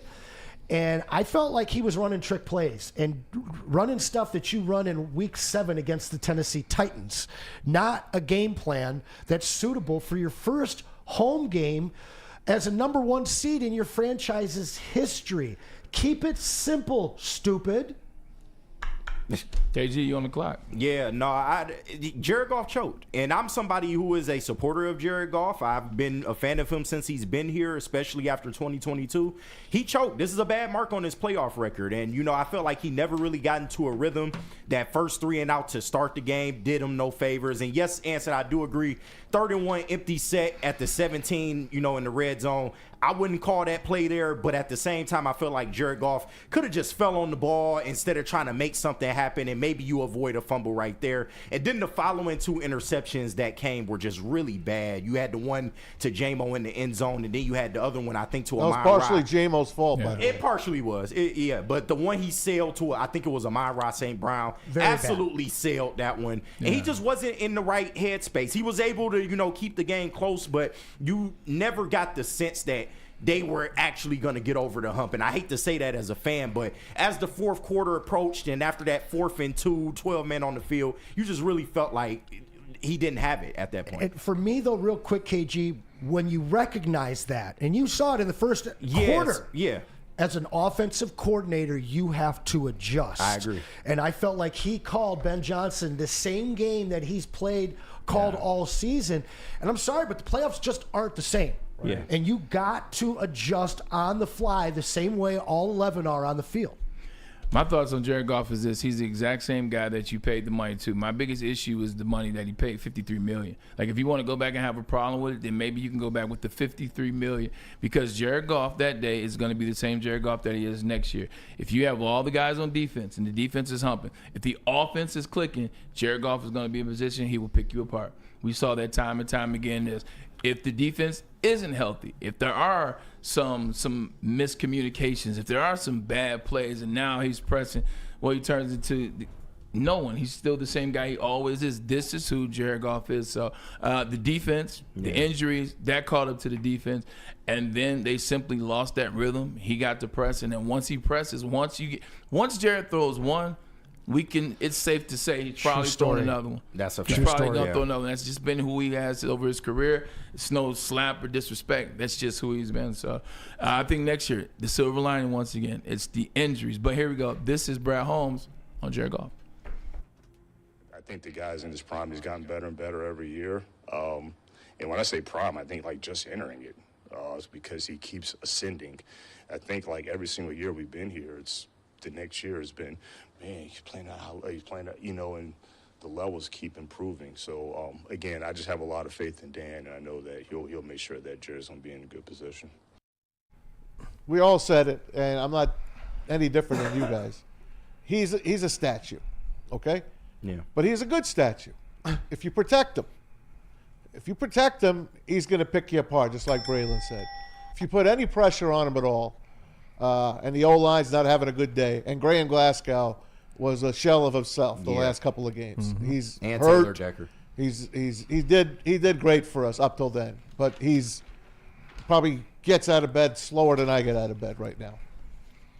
If you don't protect Goff, then he's not the guy for you. Everybody that's playing in this game that makes it to this time is a mobile quarterback. And I'm not saying you have to be Michael Vick or Randall Cunningham. I'm just telling you, you got to be able to move and slide. Matthew Stafford moves and slides. Tom Brady moved and slid. He doesn't. He trips on his feet. He's awkward unless you give him 100% protection. And that's what you got. Now, can you live with that? I guess to a point, until you meet a team like the Eagles, where their best against your best, they're going to win 50% of the time. You're going to win 50% of the time. So in that 50% of the time that you're winning, you better make hay. That's all I got to say. And you know what? You signed Teddy Bridgewater to a one-game deal. Does that mean Hendon Hooker is not your backup? No. If he's... I think they just did it for playoff experience. You don't want to put a rookie in that situation. Then why do that all year then? Right. And then why do what? Why just have the rookie all year then? Why not just have a backup that you could trust all year? Well, they trusted Teddy. He was coaching. If Goff went down in week 12, you got nobody but Hooker. Well, I think if he goes down during the season, it's more, all right, it's sure up. All right, cool. We have time to get this thing going. We have time to get you up to snuff for where you want to be. You get to the playoffs, it's very different. You get to the playoffs, you get to the second round of playoffs, the divisional round. Just think about, they had to play Teddy Bridgewater. Like, he threw a pass that got a first down. They scored a touchdown when Teddy was in there. Teddy been in that situation before. Teddy's a veteran quarterback, so it was like a Chad Henne situation for Patrick Mahomes. If you put Hendon Hooker in that very situation, you're limited. What do we know about Hooker? What will we ever know about Hooker? You might not. Because Goff is your quarterback. You might not at this point, because he is Jared Goff's backup. And maybe at the time they drafted him, there were other considerations. But after the 2023 season, he is the backup. So we may never know what Hendon Hooker is. But I don't think it's from a lack of ability or anything. I just think that, he's worked his way to the spot, and Goff is the guy. $53 million, like you said. At least not in a Lions uniform. Yeah. Yeah, definitely not in the Lions uniform. I mean, unless... I won't even go there. Maz, let's do this. Let's take a quick commercial break, and then let's jump into Would You Rather. Let's get some good energy. I feel like we've been talking negatively. Yeah, not even negatively, but it's just been the conversation. Let's kill the energy, switch it up. We got some fun stuff. We got some funny stuff. First, let's get a message in from Dr. Pierce, our injury insider. Dr. Pierce was here today with Big D Energy. Joins them every Tuesday. Joins us on Thursday. It's Michigan Sports and Spine. He will keep you in the game and playing at your best. For more information, visit MichiganSportsandSpine.com or call 248-426-9944. No one gives away more cash and prizes than Woodward Sports. You don't believe us? Here's our latest $10,000 winner. You know, you guys posted, hey, if you guess all this stuff right, we'll give it's $10,000. I'm like, okay, well, why the hell not? And the winning doesn't stop there. How about our Outkick Your Coverage winner? I think you won. You got everybody. This guy's got a hot girl. Bigger prizes, bigger giveaways, cash, merch, tickets, and more. All from the biggest sports network in Detroit. No one does it bigger and better than Woodward Sports. Make sure you're following, liking, subscribing on Instagram, Facebook, X, and YouTube for your chances to share in the winning. From Detroit's #1 sports network, Woodward Sports. Stop searching for a vehicle and start finding one. Les Stanford Chevrolet Cadillac makes it easy. We harness the power of multiple dealerships and own the biggest selection of GM brands in the area to get you the car you need. With the Les Stanford Group, you'll have access to 4 different dealerships, providing you with more makes, more models, and more choices. We're connected to more than 1,000 vehicles, and with so many high-quality CPO vehicles available, you'll find new car quality at pre-owned prices. You can start and end your search at lesstanford.com today. A network for the city, by the city. Woodward Sports is Detroit Sports. How do people feel about getting a Planet Fitness membership for $15 a month? How do they like working out in a clean and spacious gym that's filled with equipment for every workout? And how about free fitness training in the judgment-free zone that leaves them feeling energized all day long? Join Planet Fitness today with the free PF app, online or in club, and start getting that big fitness energy for $15 a month. The most talked about Detroit media by other Detroit media, and we love it. It's the Woodward Sports Network. Walk into any Lady Jane's Haircuts for Men today. Open 7 days a week. Sit back, relax, and enjoy precision haircut, scalp massage, hot leather neck shave, and hot towel treatment from one of our talented stylists. Step up your game this season and take advantage of our $20 haircut special.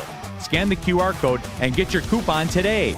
Lady Jane's Haircuts for Men, the ultimate haircut experience. Open 7 days a week. Walk-ins always welcome. Lady Jane's Haircuts for Men, it's wicked awesome. Detroit has the best sports fans in the world. That's why they deserve the best sports coverage in the world. We are the Woodward Sports Network.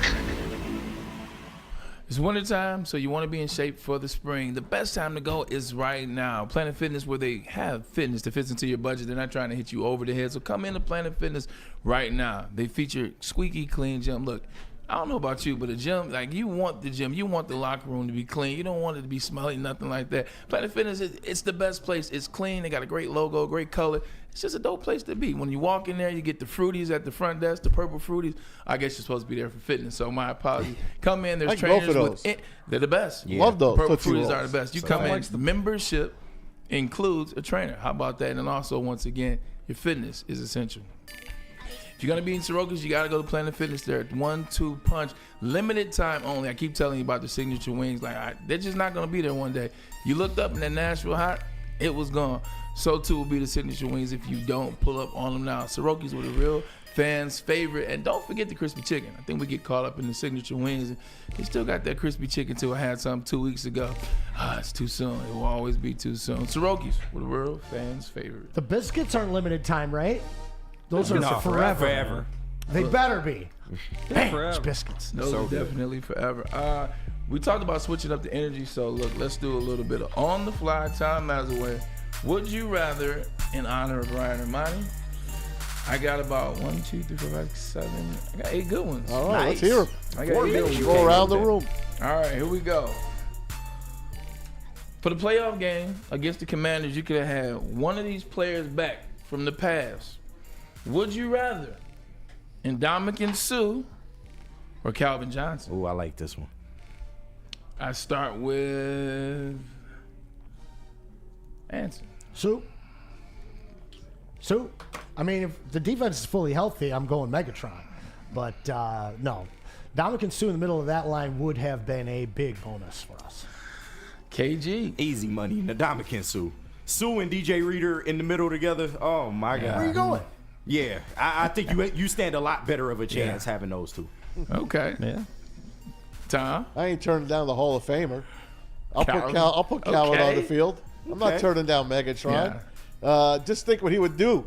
We only scored 31. We might have scored 61 had we had Calvin Johnson. Who cares about the defense? St. Brown, J-Mo, Megatron. I got a good argument for that. That's scary. Yikes. That's scary. Matt's the first one to go with Calvin Johnson. Pete, it's on you, man. I would take Ndamukong Suh because obviously we know, Tom, that Calvin cannot complete a process of a catch. So I think I'm going to have to go with the guy who basically made me buy Subway for 2 straight years was Ndamukong Suh with those commercials. So I'll go with Suh. He can stomp on any of my opponents any day. I could have put Calvin in the secondary too. Played him at safety. They would have used him that day. Yeah. I think it's a slam dunk with Suh, just based off what the Lions needed defensively. I think Suh would have been a player that could help most. But at the same time, Calvin provides a much wider range into some of those passes that were overthrown. Maybe they're not overthrown. No, that's a Maybe fact. they're not overthrown. But I'm going to go with Ndamukong Suh. It's rare that Braylon does not choose a receiver, by the way. There you go. That's a good point. And You then should have one said, of you want to bring back Barry Sanders? No, okay. the running back was fine. It was. The running back was fine. All right, here we go. Do you want Jalen Hurts to win the Super Bowl? Would you rather Jalen Hurts? He'll be the first quarterback in the Wild to win, kind of like the managerial style quarterback, or do you want to see Patrick Mahomes go for a three-peat? I think also too with the Jalen Hurts, it's the story. You know, really, do you get the story of a guy winning a Super Bowl when he's been through the national championship, blah, blah, blah. He's able to write his own history. Yeah. Jalen Hurts rewriting history or Patrick Mahomes rewriting history? Tom Masway, I'll start with you. Mahomes has already written history. He's made it. No team has made it this far. No one's going ever for a won 3 in a row. No team has gone this far trying for a three-peat. 49ers were the closest, and the Giants beat them in 91. This one, he's already got it. Give me Jalen Hurts. I believe a guy that gets benched in the national championship game comes back here in the Super Bowl. What was he, a second-round pick? Second-round pick. Does the best with his money. Remember we talked about how when he gets paid, what he does with his money, takes care of his family, puts like 90% of it away for his future. Hey, I like this guy. I do like him. I like Jalen Hurts.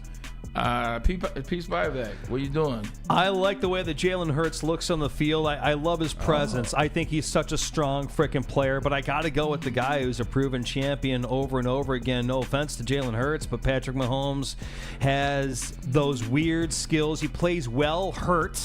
I've never seen a football player in NFL history play as good hurt as he does. I think he even gets better when he has those ankle injuries and stuff like that. He thinks more about the past. So I'm going to go with the guy who has the referees on his side and the titles on his side, Bray. Answer. Where you going with, man? There's 105 guys in that game that I could care less about. This is true. And then there's Saquon Barkley. And since his quarterback is Jalen Hurts, I am pulling for them. I would love to see Taylor Swift cry at the end of the Super Bowl. You mean fake cry? Right, because it ain't a real relationship. Got it. We all know that. Great guy, Tom. Welcome to the conspiracy world. No, I'm not buying it. This is an easy one for me. I am going with the brother, Jalen Hurts. I want to see Jalen win. I think he has a great story. It'd be good to see Black win the Super Bowl. They're both brothers. Absolutely, but you know Mahomes half black. Mahomes. They're both black quarterbacks. Jalen Hurts is a brother. Mahomes is not called a white quarterback. Jalen Hurts is a brother. Nobody called Patrick Mahomes black. He's not light skinned, man. No one's ever called Mahomes white. Ever. Except his wife. Right. Yeah, that's true. Man, Jalen Hurts is a brother wearing Kangos like Samuel L. Jackson. Stop it. With a gold hoop like Michael Jordan. I'm going with Jalen Hurts. But I almost wish you had said Saquon to Anson's point because no offense to Jalen Hurts. I like Jalen Hurts. And it's more so about Saquon. Yeah. Because at one point, Philly didn't even want Jalen Hurts. So for him to be Super Bowls, competing in 2 Super Bowls, that's cool. I just like seeing neither greatness. did Alabama. Yeah, I know. I like seeing greatness, man. And Mahomes, until somebody dethrones that man, That's right. you got to give it up, bro. I mean, it is dope to live in there and say you saw it happen and blah, Yeah, blah, blah. man. Same with Brady. I was a big Brady fan. I like seeing I'm going greatness. Jalen Hurts. I'm going Jalen. That's how you know he not going to win because he a full-on brother. He wasn't going to win nowhere. He didn't stand a chance. He put that Kango on. They was like, it we was can't let over him with. win. It was over with. We can't let him win. All right, here we go. Maz, I start with you. Would you want your hometown to win the Super Bowl or the NBA Finals and the World Series in the same season? What would you rather? Oh, wow. The Lions win or the Pistons and the Tigers win? Wow. Ooh. That hurts. That's a good one. That's tough. That hurts, man. That's a good one. I think it's easy, though. It's the Lions. Yeah, that's... It's the Lions. We've seen it everywhere else but the Lions. It's the Lions. Literally, we've seen it everywhere else. It's Lions. I know, but 2 championships versus 1. But the Lions they're equal to they're equal to 100 championships. Yeah. Okay. This is a football town, Bray. This you is know true. This. You know this. Pete, you're on the clock. What would you do, Pete? You get 2 for the price of 1. What are you doing? What are you doing? Well, because I'm going to go with the Lions because the Super Bowl parade is going to give you 2 for 1. I'll tell you what, that Super Bowl parade ain't going to be like any other Super Bowl parade. These Super Bowl parades that we see all the time, they last for like 5-6 hours with the parade down the main street. Wow, that's great, la la la. This one, if the Lions ever win the Super Bowl, you got people coming from all over the world saying, I'm here for my dead grandmother, I'm here for my dead grandfather, I'm here for my dead father, what have you. That Super Bowl parade would be 2-1, so I'll take the Lions. And the NFL is king, boys and girls, so we go with the NFL until somebody else proves me wrong. That leaves you, Anson Wells. Now, see, I'll take a finals championship over pretty much everything. Because I know who you are. Because I the Detroit Heckler. I'm talking about. Shout out to that Spider Salad shirt, by the way. I should have been said something. I used to fit in this. I used to shovel his snow, man. I got so meat pause. You know, extra medium. I am all about the finals and the Pistons and getting to number 4 and trying to catch up with those, to be the number 3 all-time NBA team behind the Lakers and the Celtics. But what a Super Bowl would mean to the Detroit Lions, to the fan base here and abroad, to this city and this state as a whole. You guys talked about it, all the people that have passed, like my grandfather saying, you'll understand one day.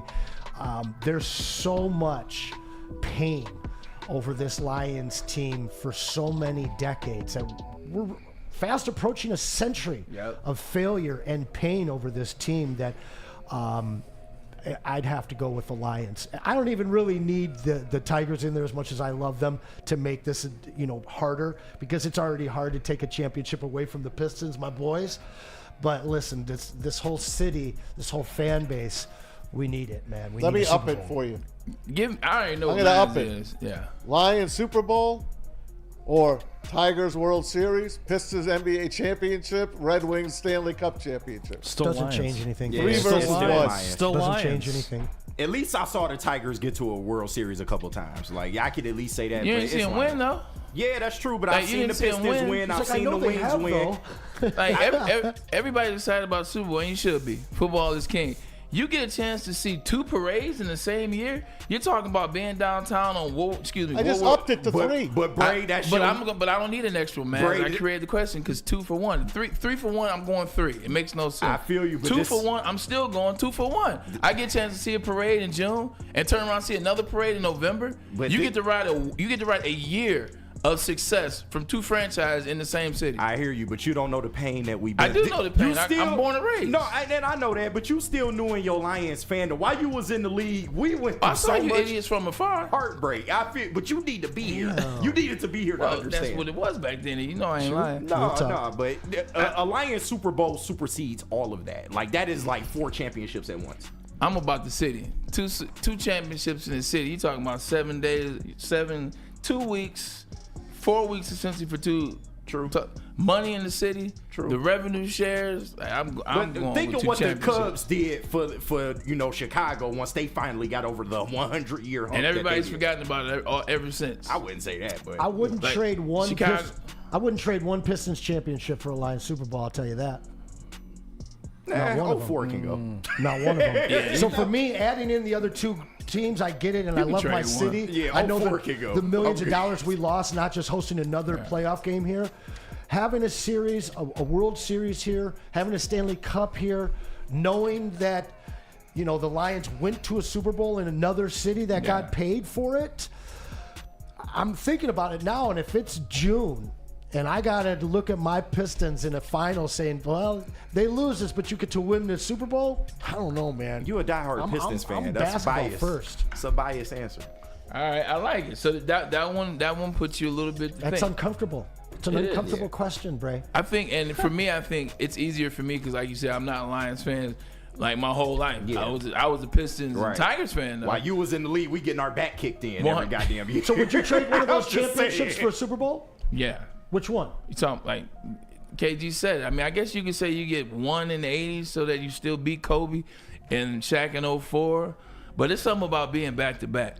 Yeah. Yeah, I'm not giving up those back-to-backs, Yeah, I'm not and I'm giving- not yeah. giving. Listen, Yeah, we I'm- ended yeah. 2 Laker dynasties. That's I crazy. love that. We're Laker killers. I'm not giving up any one of those 3. I'd give up a Stanley Cup. No problem. I'm not giving up 84 though. I hear you. You But can't this, give up 97. Did we man. end it or did Jordan end it? Huh? Did we end it or did Jordan end it? Jordan ended it. We ended it. That team was a shell of themselves with a terrible Western Conference when they got back in '91. I agree. Didn't Byron Scott not play in that series? Yeah, and Kareem Abdul-Jabbar was retired. Yeah, true. So All right, here we go. I still got some good ones on the list. That one was good. Made Yeah. you think. Here we go. that was good. You can keep one coordinator. You keeping Ben, you keeping Aaron Glenn. Pete, I'm starting with you. Would you rather Ben stay another year or would you rather Aaron Glenn stay another year? Defense Oh. wins championships, so I'm going to go with Aaron Glenn because what did you just talk about earlier in the show? You were talking about how these receivers that we were talking. Oh, I'm sorry. Yesterday in the show, when Maz brought up the average quarterbacks to win Super Bowls, what'd you say? They all had the defense, they all right? had lightning defense. They all had the defense. I'll take Aaron Glenn. Defense wins championships any day is my answer. Pete, listen, I like it. I got to get Maz on that same page. Maz, I'm just joking. You, Aaron Glenn, Ben Johnson, you get to keep one for this season. Who you taking? I'm keeping Ben. Yeah. Easy. The way the offense is played up to the last game they played was second to none. I mean, we were comparing them to the freaking Rams. Yeah. We were comparing them to Kurt Warner and Marshall Faulk and that Ram team. Isaac Bruce. No way, man. I didn't want to lose him. I hope John Morton can do the same thing. We'll see. We'll see what it looks like next year. I think Dan Campbell still rolls the dice on 4th down. I like it. I like going on 4th down. I love it. Dan Quinn did it. I think it's smart football. I don't say do it from your own 20, but if you're at midfield and you feel confident that you can get it, I say go with it. You got 4 downs to make 10 yards. The hell with the punter. I don't even need a punter on my team. Are you asking me last week or right now? I'm asking. He's adjusting the question. I'm asking you right now. You're asking me right now off with this head. No thanks. You're right. Don't come back then. Wait till you see what you get when you come back. I'll take AG all day. Okay. I like it. I like Pete. Pete, pay attention. I think it's a tough one. Yeah. It's a tough one. It is. But I think it's been only because you're talking about what their offense was. Yeah. Like you hadn't seen it before, only maybe a time or two. Special, record breaking. Like I'm gonna go with that. Yeah. They were statistically an all-time offense. Statistically. This is true. They getting this. All right, here we'll do one last one, Maz, and then we'll get to anything that you want. I like Greg Olsen. Greg Olsen seems to be pissed. We got around the NFL as well. Yeah, all right. Last one, and we can do that.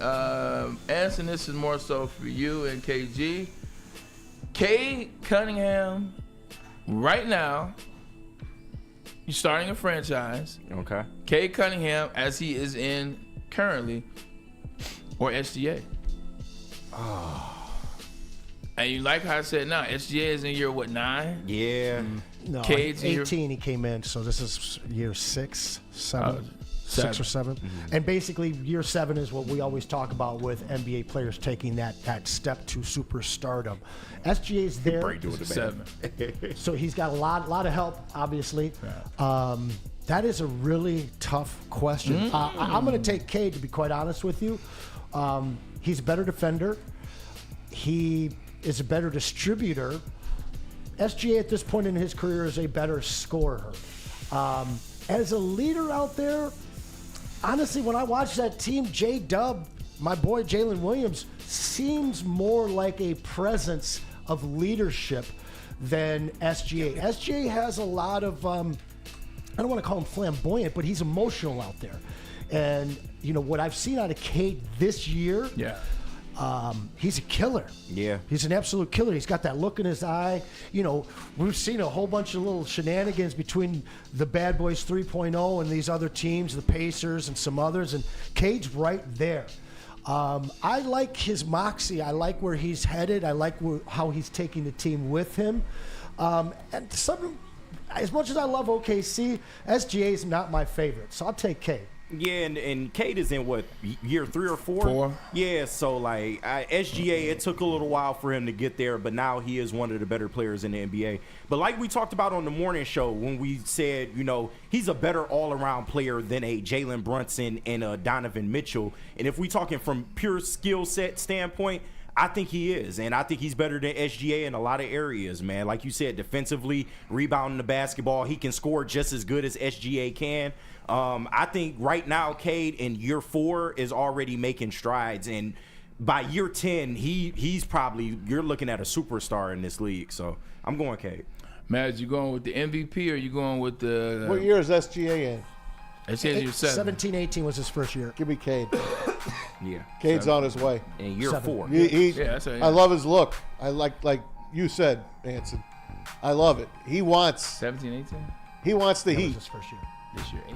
He wants the heat, man. Cade's the guy. Cade is living up to that first draft pick by a team. He is living up to that overall number 1 pick. I love where he's going, and I love where he's going to take this team. It's his team. I love it. Give me SGA. Give me Cade Cunningham. He does it all. He's 4 years younger, 4 seasons younger than SGA. He has both ends of the court.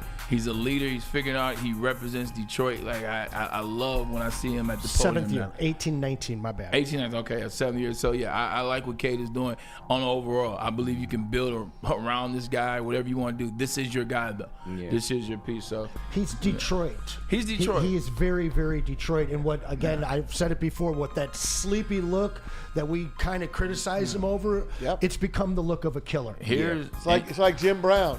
He could barely get up from the ground when you tackled him, and then he'd run 70 yards over you. Oh, him barely getting up was part of the mental aspect of things. Make you think that he was hurt, and then he run you over, but he wasn't. That's what really Cade's hurt. doing. I like Cade's energy when they asked him about Jalen Green. Oh, you guys don't shake hands? We don't need to do all that. Yeah. Like, we don't need to do all that. That's the energy that represents He's Detroit. like, you Old guys are the school ones basketball, pitting us baby. against each other. Well, I love it. That's what Old he school said. NBA. All right, let's get a commercial break. Last one of the show, and we'll finish with a little around the NFL. Let's get a message in from Lady James. And if you need to take the chore out of getting your hair cut, there's only one place to do it, and that is at Lady James. Their talented stylists deliver the industry-leading haircut, but you also get that relaxing scalp massage, the hot lather neck shave, and of course a hot towel treatment. They're open 7 days a week. You can walk in anytime. Lady Jane's haircuts for men. It's wicked awesome. Big injuries, big news. Twice a week, Dr. Jeff Pierce from Michigan Sports and Spine joins Woodward Sports Network for the Injury Insider Report. Big D Energy Tuesdays at noon, and Ermanni and Edwards with Maz Thursdays at 3:30. Get expert analysis and in-depth breakdowns on the latest sports injuries from the man trusted by top athletes in the community, like D-Mac. Whether it's the Lions, Pistons, Tigers, or Red Wings, Dr. Pierce talks us through it all. Don't miss the Injury Insider Report with Dr. Jeff Pierce, your go-to source for understanding the impact of injuries on the games and players we love. Only on Woodward Sports Network. Scan the QR code on the screen or go to MichiganSportsandSpine.com to see if Dr. Jeff Pierce can help you. How do people feel about getting a Planet Fitness membership for $15 a month? How do they like working out in a clean and spacious gym that's filled with equipment for every workout? And how about free fitness training in the judgment-free zone that leaves them feeling energized all day long? Join Planet Fitness today with the free PF app, online or in club, and start getting that big fitness energy for $15 a month. The most most talked about Detroit media by other Detroit media, and we love it. It's the Woodward Sports Network. Walk into any Lady Jane's Haircuts for Men today. Open 7 days a week. Sit back, relax, and enjoy precision haircut, scalp massage, hot leather neck shave, and hot towel treatment from one of our talented stylists. Step up your game this season and take advantage of our $20 haircut special. Scan the QR code and get your coupon today. Lady Jane's Haircuts for Men, the ultimate haircut experience. Open 7 days a week. Walk-ins always welcome. Lady Jane's Haircuts for Men, it's wicked awesome. Detroit has the best sports fans in the world. That's why they deserve the best sports coverage in the world. We are the Woodward Sports Network. And, we got 18 twice? Okay, all right, well, 1,800 tequila. Yeah, I already did it. Yeah, we So did. sorry, man. No, you good. It's New Holland good, Pete. I Brewing. lose track. But good, brother. while you doing that, I'll just go ahead and do the read for New Holland Brewing Company and their amazing drink. You know, we love 1,800 tequila, but New Holland is bringing you this drink called the Tangerine Space Machine. Easy drinking IPA, out of this world flavor, man. Smooth, juicy, refreshing, and it's got everything that you need in the IPA and just a little bit more, man. It's the official beer of outer space. Grab yourself a can, and it is brewed right here in the great state of Michigan. The great state of Michigan is right. Well, we have two good basketball teams currently in college. University of Michigan got a big win over Penn State as well. Tom Mazaway, the chairman of the board. Where do you want to go? Around the NFL, sorry. Oh, we're going around the NFL? Oh, no. You know what? We were talking about what we teased it, and I apologize. We get so caught in these shows sometimes. We teased it early on, talking about the Pistons, talking about the trade. Anson, you take it from here. Talking about Malik Beasley and what they should potentially do. Well, I have flipped my opinion on Malik threes. Whoa. He can't. I told you. He has really. I told you. He's really settled his shot selection to work within the framework of this offense. But he's a leader. He truly is a leader out there. He's doing everything that we could have ever hoped from Tim Hardaway, to the point where Tim Hardaway's become quite a nice little trade piece and quite expendable in my mind. Simone Fontecchio is the guy that can't find his way on this team. Yeah. He puts it out there offensively. He's a high-effort guy, but he takes threes when he's not shooting well, just basically will kill it. I mean, he'll shoot a three with 20 seconds on the shot clock still. He's very frustrating to me. There's a lot of names that are out there. I'm looking at a couple of names that are on this prep sheet in Jabari Walker and Kevon Looney. These aren't guys that I see help us. We have two big men, and that's it. There's only two big men. Neither one of them is shooting the three well at all. Jalen Durden doesn't shoot it at all, and Isaiah Stewart has decided not to this season, which has made him a far more valuable piece. Right. They don't really need to. I'll say Now, that. I brought this up last week. You didn't like it. Other people don't like it. Patrick Williams is a guy that's on the market. I'm not sure what his cost would be. I do like the fact that he can stretch as a big man who can hit the three. I like that better than, I don't the mind name. it either, but you he's know going the to be name more I'm waiting on. expensive. This is a top. This is a lottery picked, recent, still on a low contract, and then you got to re-sign him. Kyle Kuzma, I know you guys don't love this. He's got a ring. He won one with the Lakers. All right. He was a 20-point plus scorer the last two seasons. This year, in the wasteland that is the Washington Wizards, you've got Jordan Poole. Go back to the Bullets. I know, right? Steady trying to prove that he's the guy and just absolutely taking every single shot that's out there. And if you watch the Wizards this year, it is basically the same as watching the Pistons last year. Listless, directionless, without any kind of real concern or care for what's going to happen, because they're all hoping to get traded. Kuzma is making $10 million a year and would be on the books for the next couple of years, and that contract goes down. A $9 million Kyle Kuzma, I can handle. He's an average defender, but he's a guy that can hit the shot on the outside. You move Fontecchio, move a pick in the second round, maybe even two, and bring this kid in here and give him a reason to want to play again. And I promise you, all of a sudden, that outside shooting that's become a little suspect without Jay Nivey opening things, without Tim Hardaway playing that well or shooting that well, without Tobias shooting the three well, without Simone Fontecchio being the guy, this is a guy that we can bring in instantly as a starter and be able to help a lot of woes offensively. And I don't think that he hurts you contractually, and he doesn't hurt you defensively either. So that's where I'm kind of looking versus all the other names out there. There's some big pie-in-the-sky hopes, but the Pistons have gone on record saying that they're not just doing deals to do deals like they would have been if they were a sub-500 team. They realize that they've got a playoff team, and that major shakeups to this roster isn't what's going to help them. It's just one or two guys. And Unpopular. KG, real quick, you and I said it. A lot of people asking for that extra, ball handler. Yeah. That's Asar Thompson. We already got Sasser. We got Cade. Let him fill that kind of pip and roll. Let him be on the court a little bit more and bring us some offensive help, because we've already proven we can play defense with anybody. Dante 151 on the super chat. Can we all agree that the Bucks were stupid in letting Malik Beasley go in free agency? I really think he would have helped the Bucks this season. By the way, Kyle Kuzma sucks. Thank you, Dante. Yeah, a lot of people don't like Kyle Kuzma, but if you look at the game that he had the last 2 seasons in Washington, the guy is a player. And I think that based on what he's gone through this year, and as well as playing next to LeBron, I think that he could fit really well into this team. Unpopular opinion, Jordan Poole is the reason why the Warriors fail so fast. Jordan Poole is still supposed to be with the Warriors. His immaturity set Draymond Green off, and Draymond did something that you can't come back from. Jordan Poole was in place to be the replacement for number 11. Yep. And his offense ain't been the same since he got punched. 100%. Like he was the heir apparent to number 11. Shout out to Clay though. He had 7 in the first quarter. Yeah. And then finished with 23 in the total game. You brought up Asar Thompson. It's okay. We'll kind of end the show with the Pistons, which is dope.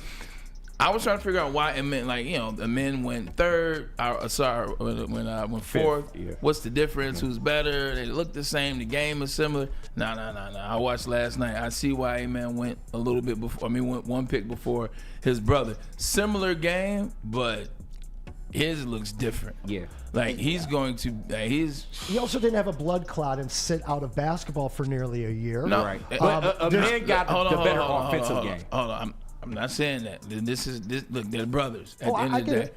But when you watch Amen Thompson, you can see why he went first over his brother. 100%. It's not a knock. It's not a knock because Asar is just as good. No, for real. Amen just a little bit better. I feel More that explosive. the game has started to slow down for Amen. Yeah. Specifically this year, which I think that you're going to start seeing that happen for Asar, and we're already starting to see that. The difference between these two is the difference between a firstborn and secondborn twin.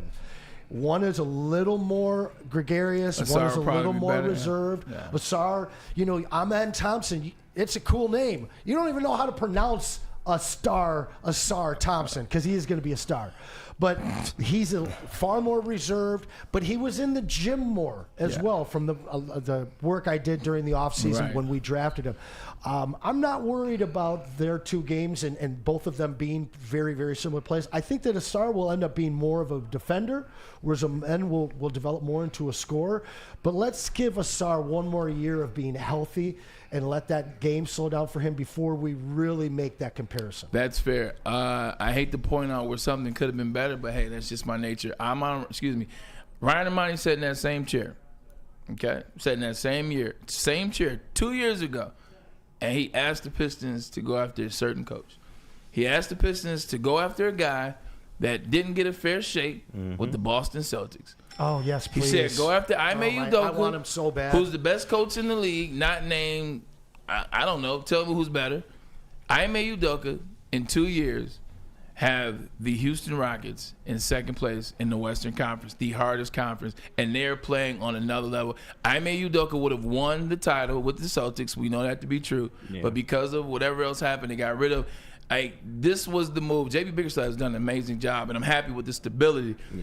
But that could have been your basketball coach. And you're not wrong. I will push back a little bit to say Houston had better lottery luck. Like the Pistons. Oh, certainly. Yeah, besides Cade Cunningham, they hold us. But they also went out and got Fred VanVleet. Yeah. They went and got they plucked some players that fit. They went and got Dylan Brooks. Like they made some key moves to assist. Like you could have made key moves. But your stars are Alperen Şengün, Amen Thompson, to your point. So no, you're not wrong at all. But they had better lottery luck. And I think part of that was Houston was more desirable to go to at that point. Yeah. Well, the NBA wasn't.